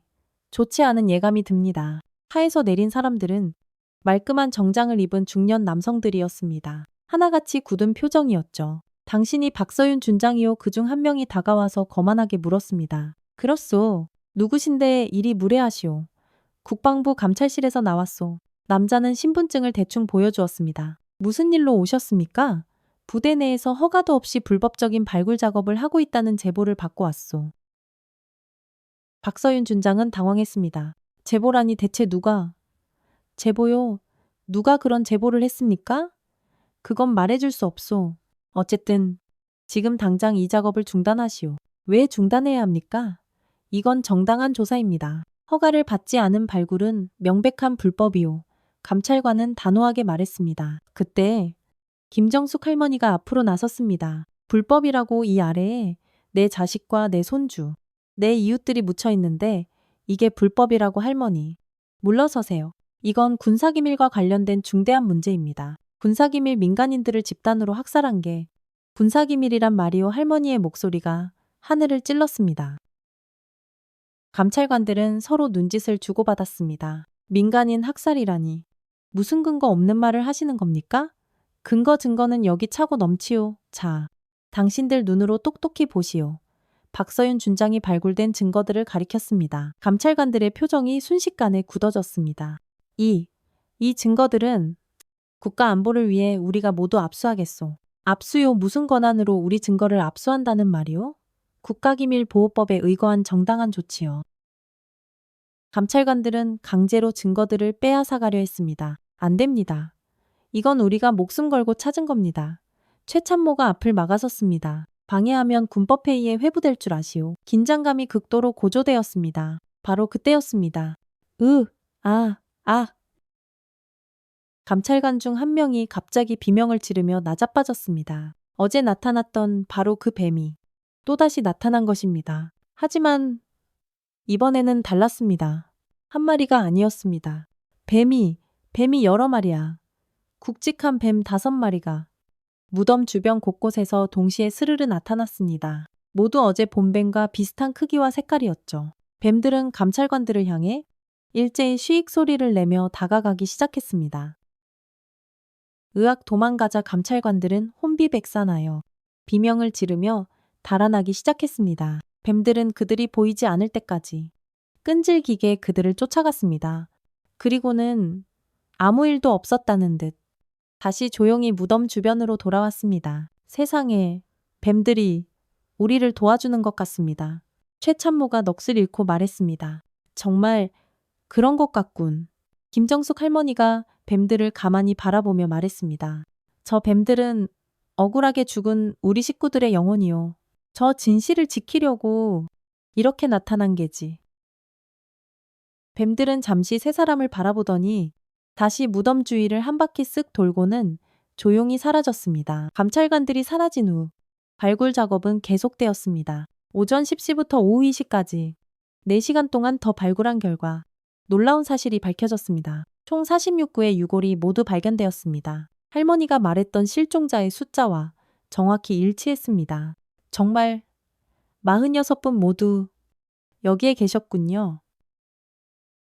각각의 유골 곁에서는 신원을 확인할 수 있는 유품들이 함께 발견되었습니다. 낡은 신분증, 결혼반지, 목걸이, 손목시계, 개인적인 사연이 담긴 물건들이 고스란히 남아 있었습니다. 이 반지, 우리 며느리 반지요. 할머니가 작은 금반지를 보며 울먹였습니다. 시집 올 때 내가 맞춰준 건데 이 시계는 내 아들 성진이 시계야.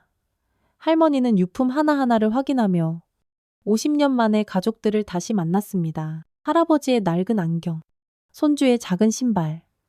그것은 세상에서 가장 슬픈 재회였습니다. 오후 3시경, 마지막 부분을 발굴하던 중 더욱 중요한 증거가 발견되었습니다.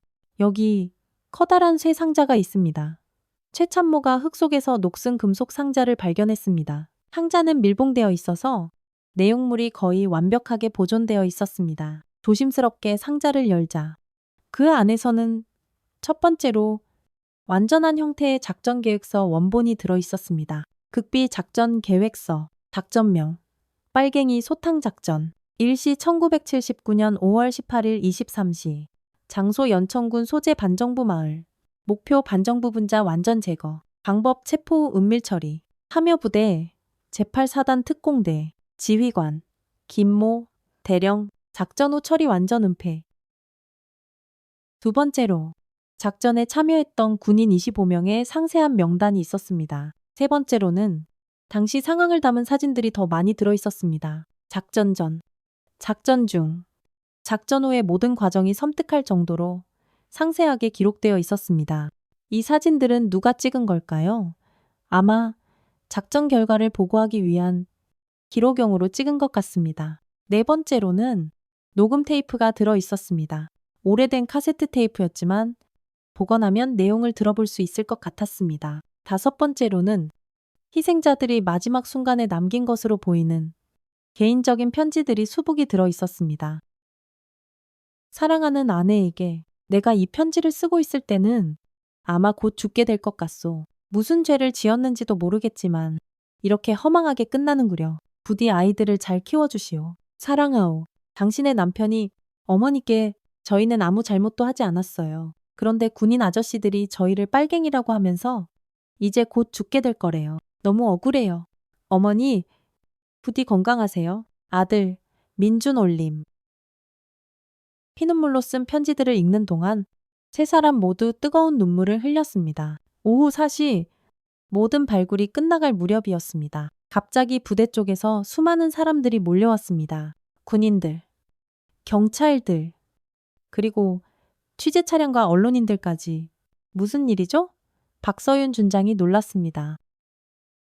그 중에서 한 명의 중년 남성이 앞으로 나왔습니다. 박서윤 준장님, 수고 많으셨습니다. 누구십니까?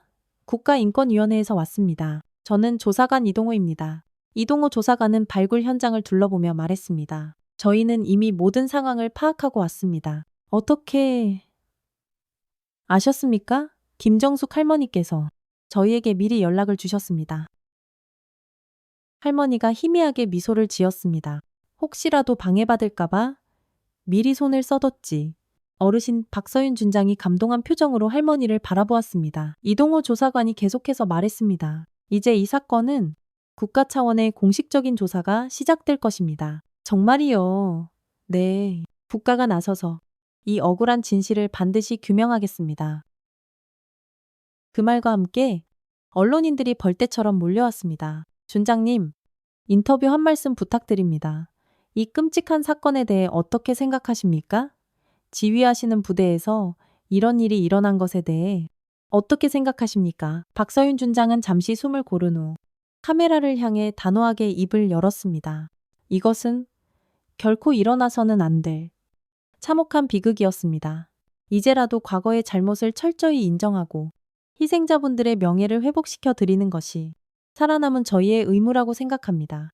그리고 이런 비극이 이 땅에 다시는 반복되지 않도록 모든 노력을 다하겠습니다.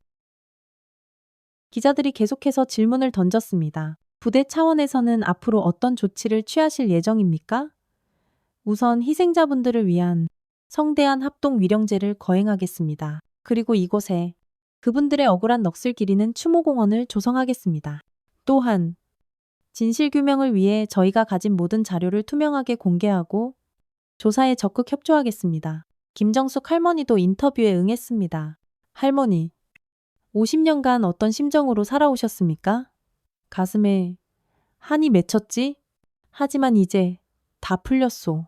50년 만에 내 아들과 손주, 우리 마을 사람들을 다시 만날 수 있게 됐으니 이제 여한이 없소. 앞으로 어떤 계획이 있으신가요? 내 남은 생은 이 억울한 넋들을 돌보는데 바칠 것이요. 그리고 다시는 이런 끔찍한 일이 일어나지 않도록 살아있는 증인으로서 모든 것을 증언할 것이요. 해가 저물어 갈 무렵 모든 사람들이 현장을 정리하고 있을 때였습니다. 갑자기 무덤 주변에서 신비로운 현상이 일어나기 시작했습니다. 저기 보세요. 최 참모가 가리킨 곳에서 수십 마리의 나비들이 찬란하게 날아오르고 있었습니다. 하얀 나비, 노란 나비, 파란 나비, 각양각색의 아름다운 나비들이 파헤쳐진 무덤 위로 날아올랐습니다. 나비떼가 이렇게 많이 나비들은 무덤 위에서 한참 동안 우아하게 날갯짓을 했습니다. 마치 기쁨의 춤이라도 추는 것 같았습니다. 46마리. 46마리네요. 누군가가 나비의 숫자를 세어보니 정확히 46마리였습니다. 희생자들의 숫자와 정확히 일치했습니다. 우리 식구들이 나비가 되어서 고맙다고 인사하러 온 게야. 김정숙 할머니가 눈물을 흘리며 말했습니다. 나비들은 약 10분 정도 아름답게 날아다니다가 하나둘씩 저녁 하늘 속으로 사라져 갔습니다. 마지막 나비가 사라질 때까지 그 자리에 있던 모든 사람들이 숨죽여 지켜보았습니다. 그리고 그 순간 뱀들도 마지막으로 모습을 드러냈습니다. 5마리의 뱀이 무덤 주위를 조용히 한 바퀴 돌고는 추모비를 향해 고개를 숙여 절을 하는 듯한 동작을 3번 반복했습니다. 마치 고맙소. 이제 우리의 할 일은 끝났소 하고 인사하는 것 같았습니다. 그리고는 조용히 풀숲 속으로 사라졌습니다. 다시는 나타나지 않을 것처럼요. 그들의 소임은 이제 모두 끝났으니까요. 그날 저녁, 이 사건은 대한민국 전역을 뒤흔드는 뉴스가 되었습니다. 제8사단 무명용사묘 아래서 민간인 집단 학살 흔적 발견. 1979년 군사정권 시절 은폐되었던 민간인 학살 사건의 진실 드러나 뱀이 알려준 50년 전의 진실. 온 국민 충격. 모든 언론이 이 사건을 집중 보도했습니다. 국민들은 엄청난 충격과 분노에 휩싸였습니다. 그동안 감춰져 있던 군사정권 시대의 어둡고 추악한 진실이 마침내 드러난 것입니다. 국회에서는 즉시 국정조사 특별위원회가 꾸려졌습니다. 어떻게 이런 일이 일어날 수 있었는가? 왜 지금까지 은폐되어 왔는가? 책임자들은 모두 어디에 있는가? 정치권도 발칵 뒤집혔습니다. 대통령도 긴급 담화를 발표했습니다. 이번 사건으로 드러난 과거의 잘못에 대해 국가 차원에서 국민 여러분께 머리 숙여 사과드립니다. 희생되신 분들과 그 유족들께 깊은 사죄의 말씀을 드립니다. 철저한 진상규명과 명예회복을 위해 정부가 할 수 있는 모든 노력을 다하겠습니다. 국방부도 공식 사과문을 발표했습니다. 제8사단에서 일어난 민간인 학살 사건에 대해 깊이 사과드립니다. 이는 결코 용납될 수 없는 반인권적 범죄입니다. 군의 명예를 실추시킨 이 끔찍한 일에 대해 모든 책임을 지겠습니다. 이 사건은 단순히 한 지역의 문제로 끝나지 않았습니다. 전국 각지에서 비슷한 증언들이 본물처럼 쏟아져 나오기 시작했습니다. 우리 마을에서도 비슷한 일이 있었습니다. 우리 가족도 그때 갑자기 사라졌습니다. 저도 어렸을 때 그런 끔찍한 장면을 목격했습니다. 수많은 제보가 들어왔습니다. 마침내 진실 화해를 위한 과거사 정리위원회가 다시 구성되었습니다. 골마 터진 과거사를 정리하기 위한 국가적인 노력이 비로소 시작된 것입니다. 한편 이 사건을 계기로 군에 대한 국민의 신뢰 문제도 다시 제기되었습니다. 군은 정말 변했는가? 이런 일이 다시 일어날 수도 있는가? 군의 민주화는 아직도 요원한가? 수많은 논의가 이어졌습니다. 박서윤 준장은 하루아침에 전국적인 인물이 되었습니다. 용기 있는 여성 지휘관, 진실을 밝힌 정의로운 군인, 군의 살아있는 양심. 언론들은 그녀를 앞다투어 칭송했습니다. 하지만 그녀 자신은 조용했습니다. 저는 당연한 일을 했을 뿐입니다. 군인으로서 마땅히 해야 할 의무를 다했을 뿐입니다. 진짜 영웅은 50년간 홀로 진실을 지켜오신 김정숙 할머니입니다. 그녀의 겸손하고 진솔한 태도는 더욱 많은 사람들의 마음에 깊은 울림을 주었습니다. 김정숙 할머니 역시 갑자기 유명인사가 되었습니다. 전국에서 인터뷰 요청이 쏟아졌고 책을 써달라는 제안도 많이 들어왔습니다. 하지만 할머니는 조용한 삶을 원했습니다. 이제 할 일은 다 했소. 50년 만에 내 가족들을 다시 만났으니 이제 마음이 편안해졌소. 남은 시간은 조용히 이 억울한 넋들을 돌보며 살고 싶소. 최진혁 참모도 이 사건을 통해 많은 것을 깨달았습니다. 정의가 무엇인지 비로소 알게 되었습니다. 용기가 얼마나 중요한 가치인지 온몸으로 느끼게 되었습니다. 앞으로는 더욱 당당하고 떳떳하게 살겠습니다. 그는 박서윤 준장을 더욱 깊이 존경하게 되었습니다. 전국의 군인들도 이 사건에 큰 영향을 받았습니다. 우리도 저런 용기를 가져야 한다. 잘못된 것을 보면 바로잡아야 한다. 군인의 참된 임무가 무엇인지 다시 생각하게 되었다. 군 내부에서도 자성의 목소리가 높아지며 군 문화 개선에 대한 논의가 활발해졌습니다. 해가 완전히 진 후 박서윤 준장은 혼자 무덤 앞에 남았습니다. 오늘 하루 종일 일어난 일들이 마치 꿈처럼 느껴졌습니다. 아침에 시작한 작은 발굴이 이렇게 온 나라를 뒤흔드는 거대한 사건이 될 줄은 몰랐습니다.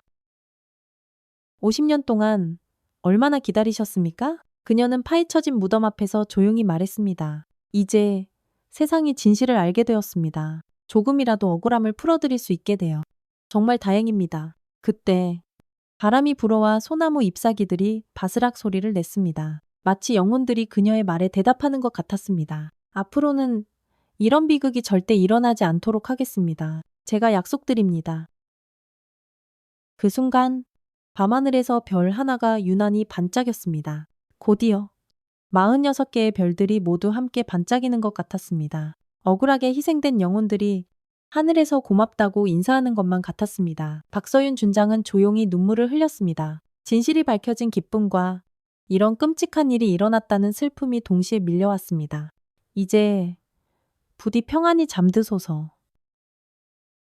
마지막 인사를 하고 그녀는 자리를 떠났습니다. 내일부터는 더 바쁜 하루하루가 그녀를 기다리고 있을 것입니다. 철저한 진상규명과 명예회복을 위한 길고 긴 여정이 이제 막 시작되었기 때문입니다. 하지만 그녀는 조금도 두렵지 않았습니다. 자신이 옳은 일을 하고 있다는 확신이 있었으니까요. 그리고 무엇보다 억울하게 죽은 46명의 영혼들이 하늘에서 그녀를 지켜주고 있다는 든든한 느낌이 들었으니까요. 그날 밤 제8사단은 유난히 조용했습니다. 하지만 그 조용함은 이전과는 달랐습니다. 무겁고 숨막히는 침묵이 아니라 모든 것이 제자리를 찾은 듯한 평안한 고요였습니다. 무려 50년간 땅속에 묻혀있던 아픈 진실이 드러나면서 그 땅에 마침내 진짜 평화가 찾아온 것 같았습니다. 한 달 후 합동 위령제 사건이 전국적으로 알려진 지 한 달이 지난 5월 18일 바로 1979년 그 끔찍한 날과 같은 날짜였습니다. 제8사단 뒤편 언덕에는 수많은 사람들이 모여 있었습니다. 유족들, 시민들, 정부 관계자들, 그리고 언론인들까지 1000명이 넘는 사람들이 희생자들을 추모하기 위해 이곳을 찾았습니다. 오늘 이 자리에서 우리는 50년 전 억울하게 희생되신 46분의 영령들을 추모하고자 합니다. 박서윤 준장이 추도사를 낭독했습니다. 그녀의 목소리는 슬픔으로 떨렸지만 그 어느 때보다 힘이 있었습니다. 이대호님, 김민주님, 김성진님, 한 명의 이름이 불릴 때마다 김정숙 할머니는 하염없이 눈물을 흘렸습니다. 50년간 가슴속에 혼자 묻어두고 부르던 이름들이 이렇게 많은 사람들 앞에서 불리는 것이 꿈만 같았습니다. 이분들은 아무런 죄도 없었습니다. 그저 평범한 농민으로서 가족을 아끼고 땅을 사랑하며 성실하게 살아가던 우리의 이웃이었습니다.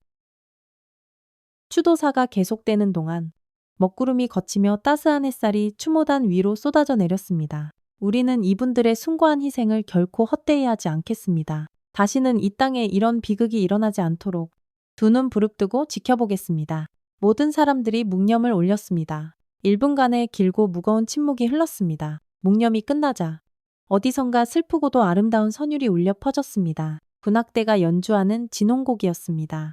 음악이 흐르는 동안 사람들은 줄을 서서 차례로 헌화를 했습니다. 하얀 국화꽃들이 새로 조성된 추모비 앞에 산처럼 쌓여갔습니다.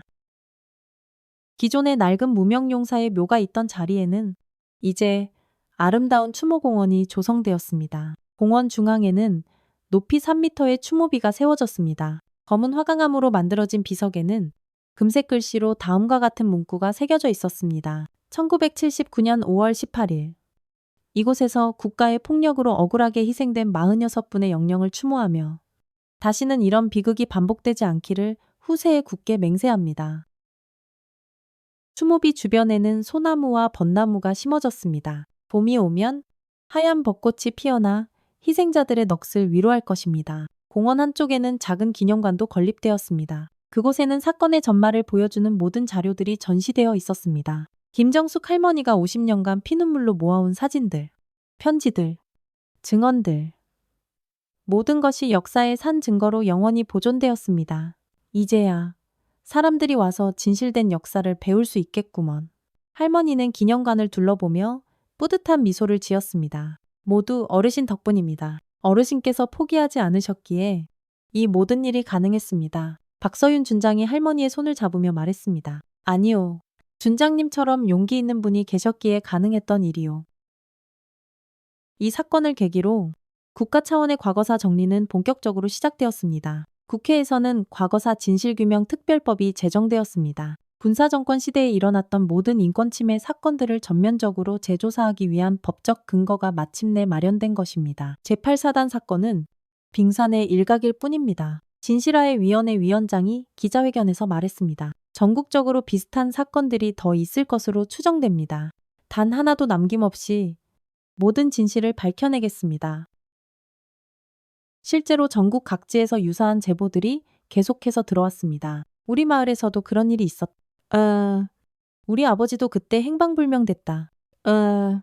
나도 그 현장을 목격했다. 지금까지 공포에 떨며 입을 다물고 있던 사람들이 용기를 내어 증언하기 시작했습니다. 박서윤 준장의 작은 용기가 전국적인 진실규명의 물꼬를 튼 셈입니다. 제8사단 내부에도 큰 변화의 바람이 불었습니다. 우선 부대 교육 과정에 인권교육이 정식 과목으로 포함되었습니다. 우리 군은 국민을 죽이는 군이 아니라 국민을 지키는 군이어야 합니다. 박서윤 준장이 신병교육 시간에 직접 강단에 섰습니다. 과거의 뼈아픈 잘못을 결코 되풀이해서는 안 됩니다. 여러분은 국민의 생명과 안전을 지키는 신성한 임무를 맡고 있습니다. 신병들은 진지한 표정으로 그녀의 말에 귀를 기울였습니다.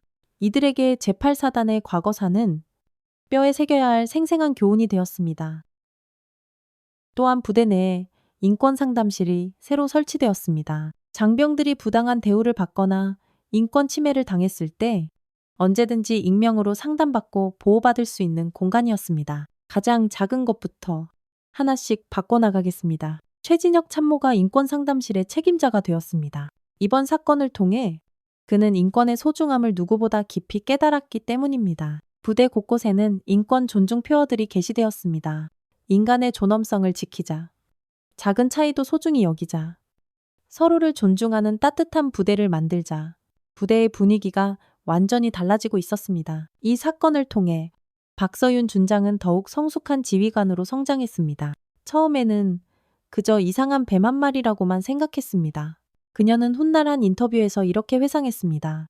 하지만 모든 진실을 알고 나니 그 뱀이 얼마나 간절하고 소중한 메신저였는지 깨닫게 되었습니다. 그녀는 이제 단순히 부대를 지휘하는 지휘관이 아니라 역사의 증인이자 정의의 수호자가 되었습니다. 전국에서 강연 요청이 쏟아졌습니다. 그녀의 이야기를 직접 듣고 싶어 하는 사람들이 많았기 때문입니다. 진정한 용기란 두려움이 없는 것이 아닙니다. 그녀는 강연에서 자주 이 말을 했습니다. 두려움에도 불구하고 마땅히 옳은 일을 하는 것. 그것이 바로 진정한 용기입니다. 50년간 가슴에 한을 품고 살았던 김정숙 할머니는 이제야 비로소 평안을 찾았습니다. 이제 정말 마음이 편해졌소. 할머니는 매일같이 추모공원을 찾아 그곳에 잠든 가족들과 못다한 이야기를 나누었습니다. 성진아, 이제 억울함이 좀 풀렸느냐? 이 어미가 끝까지 포기하지 않았잖니? 할머니는 아들의 차가운 비석 앞에서 살아생전하지 못했던 이야기들을 한참 동안 털어놓았습니다. 정부에서는 할머니에게 국민훈장을 수여하려고 했지만 할머니는 정중히 거절했습니다. 상은 필요 없소. 진실이 밝혀진 것만으로도 나는 충분히 큰 상을 받았소. 대신 할머니는 추모공원 기념관의 명예관장이 되었습니다. 그곳을 찾는 방문객들에게 직접 당시의 끔찍했던 상황을 생생하게 설명해주는 역할을 맡았습니다. 젊은 사람들이 이 아픈 역사를 결코 잊지 않았으면 좋겠소.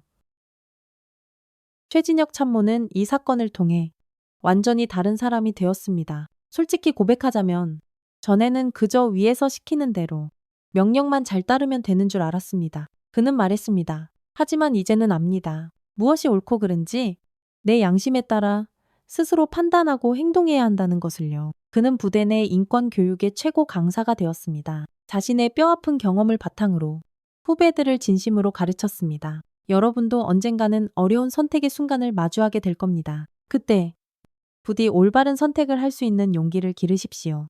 이 사건은 언론계에도 큰 파장을 일으켰습니다.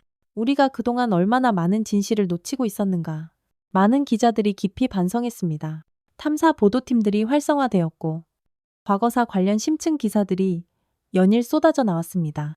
제8사단 사건의 교훈. 묻혀진 진실들을 찾아서 과거를 직시하는 용기. 다양한 주제의 기사들이 국민들의 큰 관심을 끌었습니다. 학교 교육과정에도 변화가 생겼습니다. 역사 교과서에 제8사단 민간인 학살 사건이 정식으로 실리기 시작했습니다. 과거의 잘못을 정직하게 인정하고 반성하는 것이 진정한 애국입니다. 역사 선생님들이 학생들에게 가르쳤습니다. 잘못된 국가 권력에 맞서는 시민의 용기가 얼마나 중요한지 우리는 이 사건을 통해 배워야 합니다. 학생들은 박서윤 준장과 김정숙 할머니의 이야기에 깊은 감동을 받았습니다. 시민사회에서도 인권에 대한 관심이 폭발적으로 높아졌습니다. 인권단체들의 활동이 활발해졌고 시민들의 참여도 크게 늘어났습니다. 우리가 깨어 있어야 이런 비극이 다시는 일어나지 않는다. 시민들의 인식이 변하기 시작했습니다. 사건이 완전히 해결된 후 신기한 일이 또 일어났습니다. 추모공원 개원식 다음 날 그곳에 수많은 나비들이 다시 찾아왔습니다. 하얀 나비, 노란 나비, 파란 나비. 형형색색의 아름다운 나비들이 공원을 가득 메웠습니다. 저 나비들 46마리예요.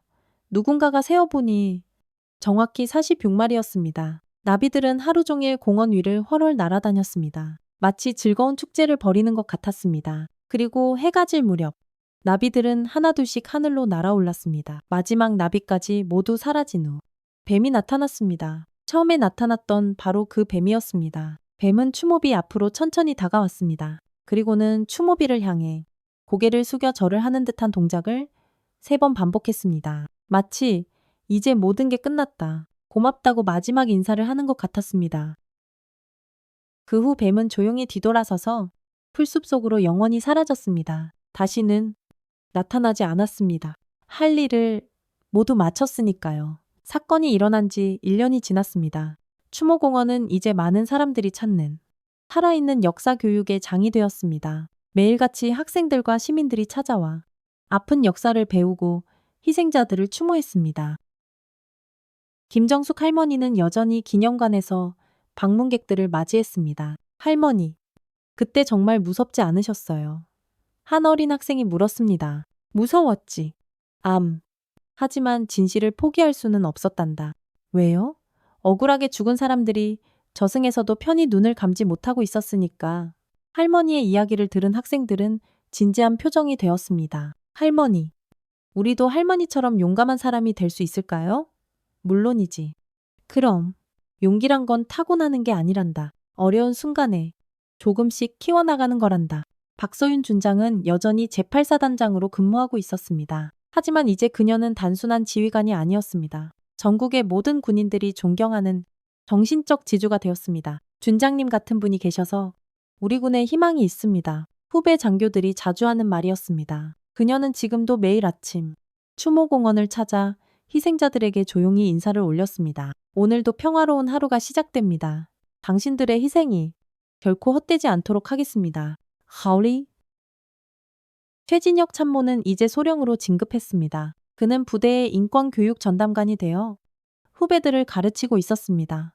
인권은 그냥 주어지는 당연한 것이 아닙니다. 우리 모두가 함께 지켜야만 하는 소중한 가치입니다. 그의 강의는 항상 진솔하고 힘이 있었습니다. 자신의 경험에서 우러나온 살아있는 이야기였기 때문입니다. 시간이 흐르면서 제8사단의 뱀 이야기는 새로운 전설이 되었습니다. 진실을 알려주는 뱀, 정의의 사자, 영혼들의 메신저. 사람들은 그 뱀을 다양하게 불렀습니다.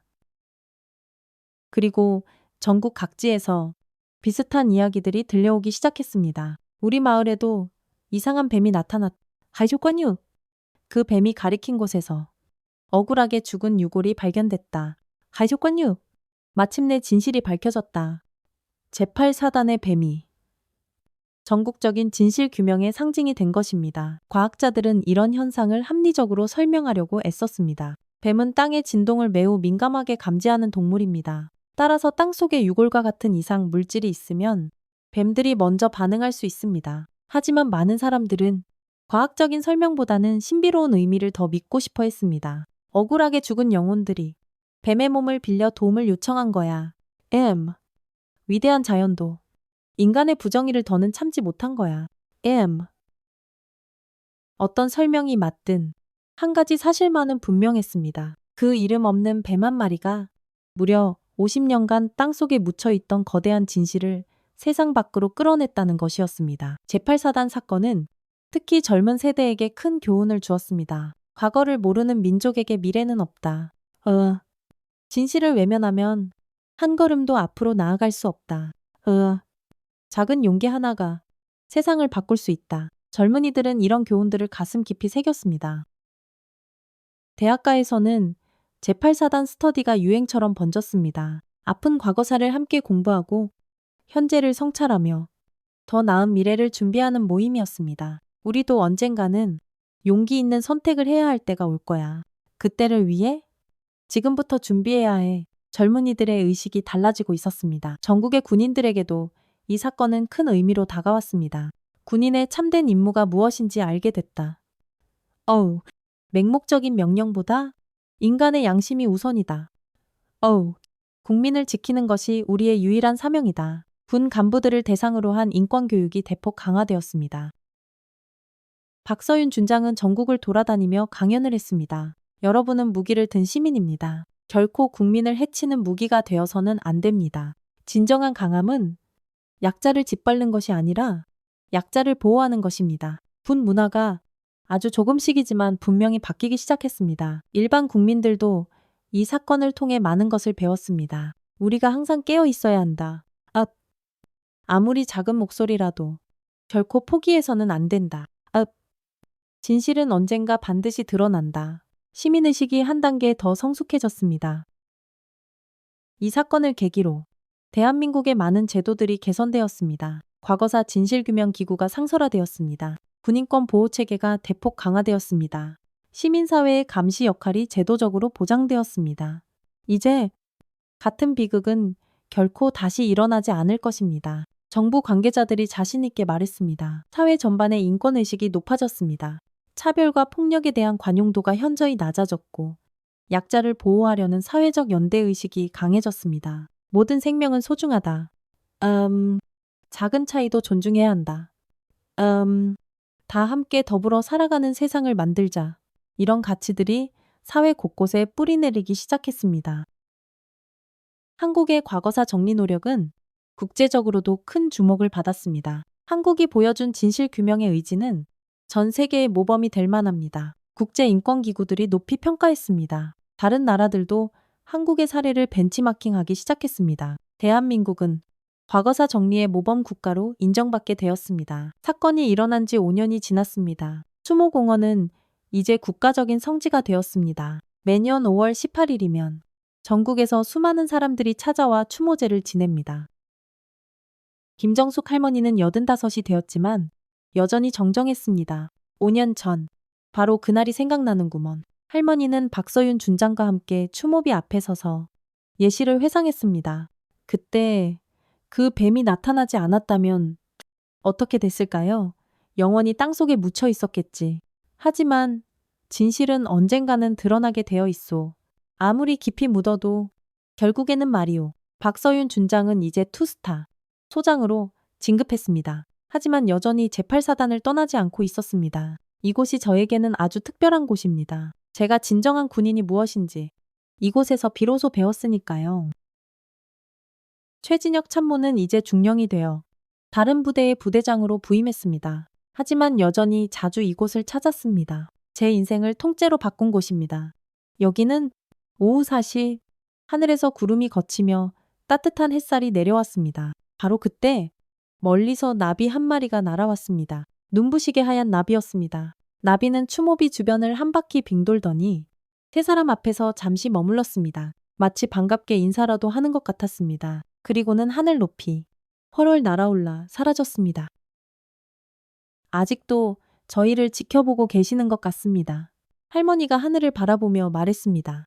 네, 앞으로도 영원히 지켜봐 주실 겁니다. 세 사람은 조용히 추모비 앞에서 함께 절을 올렸습니다. 그리고 각자의 길로 돌아갔습니다. 마음속에는 더없는 평안함이 가득했습니다. 마침내 진실이 승리했고 정의가 실현되었으며 억울하게 희생된 영혼들이 명예를 회복했기 때문입니다. 그 뱀이 우리에게 전해준 메시지는 단순했지만 강력했습니다. 진실은 반드시 드러난다. 정의는 더딜지언정 반드시 온다. 작은 용기 하나가 세상을 바꾼다. 침묵하지 말고 너의 목소리를 내라. 이 메시지들은 이제 수많은 사람들의 마음속에 깊이 자리 잡았습니다. 제8사단의 뱀 이야기는 앞으로도 아주 오랫동안 기억될 것입니다. 역사책에 기록되고 영화로 만들어지고 연극으로 공연되고 소설로 쓰여질 것입니다.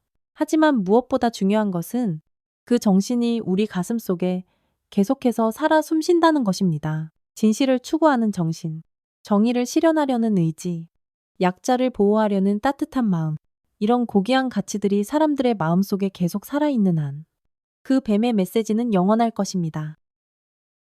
오늘도 이 세상 어딘가에서는 부정의가 일어나고 있을 것입니다. 힘없는 약자가 괴롭힘을 당하고 진실이 은폐되고 권력이 남용되고 있을 것입니다. 하지만 이제 우리에게는 용기가 있습니다. 제8사단의 뱀이 보여준 용기, 박서윤 준장이 보여준 용기, 김정숙 할머니가 보여준 용기, 그 용기를 이어받아 우리도 행동할 수 있습니다. 작은 목소리라도 내고 작은 행동이라도 실천하며 작은 변화라도 만들어갈 수 있습니다. 진정한 용기는 두려움이 없는 것이 아닙니다. 두려움에도 불구하고 옳은 일을 하는 것입니다. 진정한 힘은 남을 억누르는 것이 아닙니다. 약한 자를 일으켜 세우는 것입니다. 진정한 승리는 적을 무찌르는 것이 아닙니다. 묻혀있던 진실을 드러내는 것입니다. 이것이 바로 제8사단의 뱀이 우리 모두에게 전해준 영원한 교훈입니다. 군부대 뒤편의 낡은 무덤에서 기어나온 뱀 한 마리가 알려준 50년 전의 진실. 그 진실은 이제 영원히 역사 속에 기록되어 후세의 길이 전해질 것입니다. 진실은 결코 묻힐 수 없고 정의는 더딜지언정 반드시 온다는 것을, 그리고 작은 용기 하나가 세상을 바꿀 수 있다는 것을 보여준 감동적인 이야기였습니다. 이렇게 해서 군부대 뒤편 무덤에서 기어나온 뱀 한 마리가 알려준 50년 전 숨겨진 진실 이야기가 모두 끝났습니다. 한 마리의 작은 뱀이 전해준 메시지가 이렇게나 큰 변화를 가져올 줄 누가 상상이나 했겠습니까? 김정숙 할머니의 50년간 포기하지 않았던 기다림, 박서윤 준장의 용기 있는 선택, 그리고 최진혁 참모의 진실한 각성, 이 모든 것들이 한데 모여 꽁꽁 묻혀있던 진실을 마침내 세상 밖으로 드러낼 수 있었습니다. 이 이야기가 여러분의 마음에 깊은 울림을 주었다면 좋아요 버튼을 꾹 눌러주세요. 여러분의 작은 클릭 하나가 더 많은 사람들에게 이 감동을 전하는 큰 힘이 됩니다. 그리고 지금 어디서 무엇을 하며 이 이야기를 들으셨는지 댓글로도 알려주세요. 출근길 지하철 안에서 들으셨나요? 집에서 설거지를 하며 들으셨나요? 아니면 공원을 산책하며 들으셨나요? 여러분 각자의 평범한 일상 속에서 이 이야기가 어떤 의미로 다가왔는지 정말 궁금합니다. 진실은 때로는 아주 늦게 드러나기도 합니다. 하지만 반드시 드러납니다. 정의는 때로는 아주 더디게 실현되기도 합니다. 하지만 반드시 실현됩니다. 용기는 때로는 아주 작게 시작되기도 합니다. 하지만 결국에는 큰 변화를 만들어냅니다. 오늘 이 이야기를 들으신 여러분도 혹시 삶에서 작은 용기가 필요한 순간이 온다면 박서윤 준장과 김정숙 할머니, 그리고 그 이름 모를 뱀을 기억해 주세요. 여러분의 작은 용기 하나가 절망에 빠진 누군가에게는 세상을 바꾸는 큰 희망이 될 수 있습니다. 과거를 기억하는 것은 더 나은 미래를 만들기 위함입니다. 오늘의 평화는 어제의 숭고한 희생 위에 세워진 것입니다. 우리가 잊지 않고 기억하고 배우는 한 이 땅의 같은 아픔은 결코 반복되지 않을 것입니다. 구독과 알림 설정도 꼭 부탁드리고요. 다음에도 더 감동적이고 의미 있는 이야기로 여러분을 찾아뵙겠습니다. 오늘 하루도 따뜻하고 행복한 하루 보내시길 바랍니다. 여러분 모두를 사랑합니다. 감사합니다.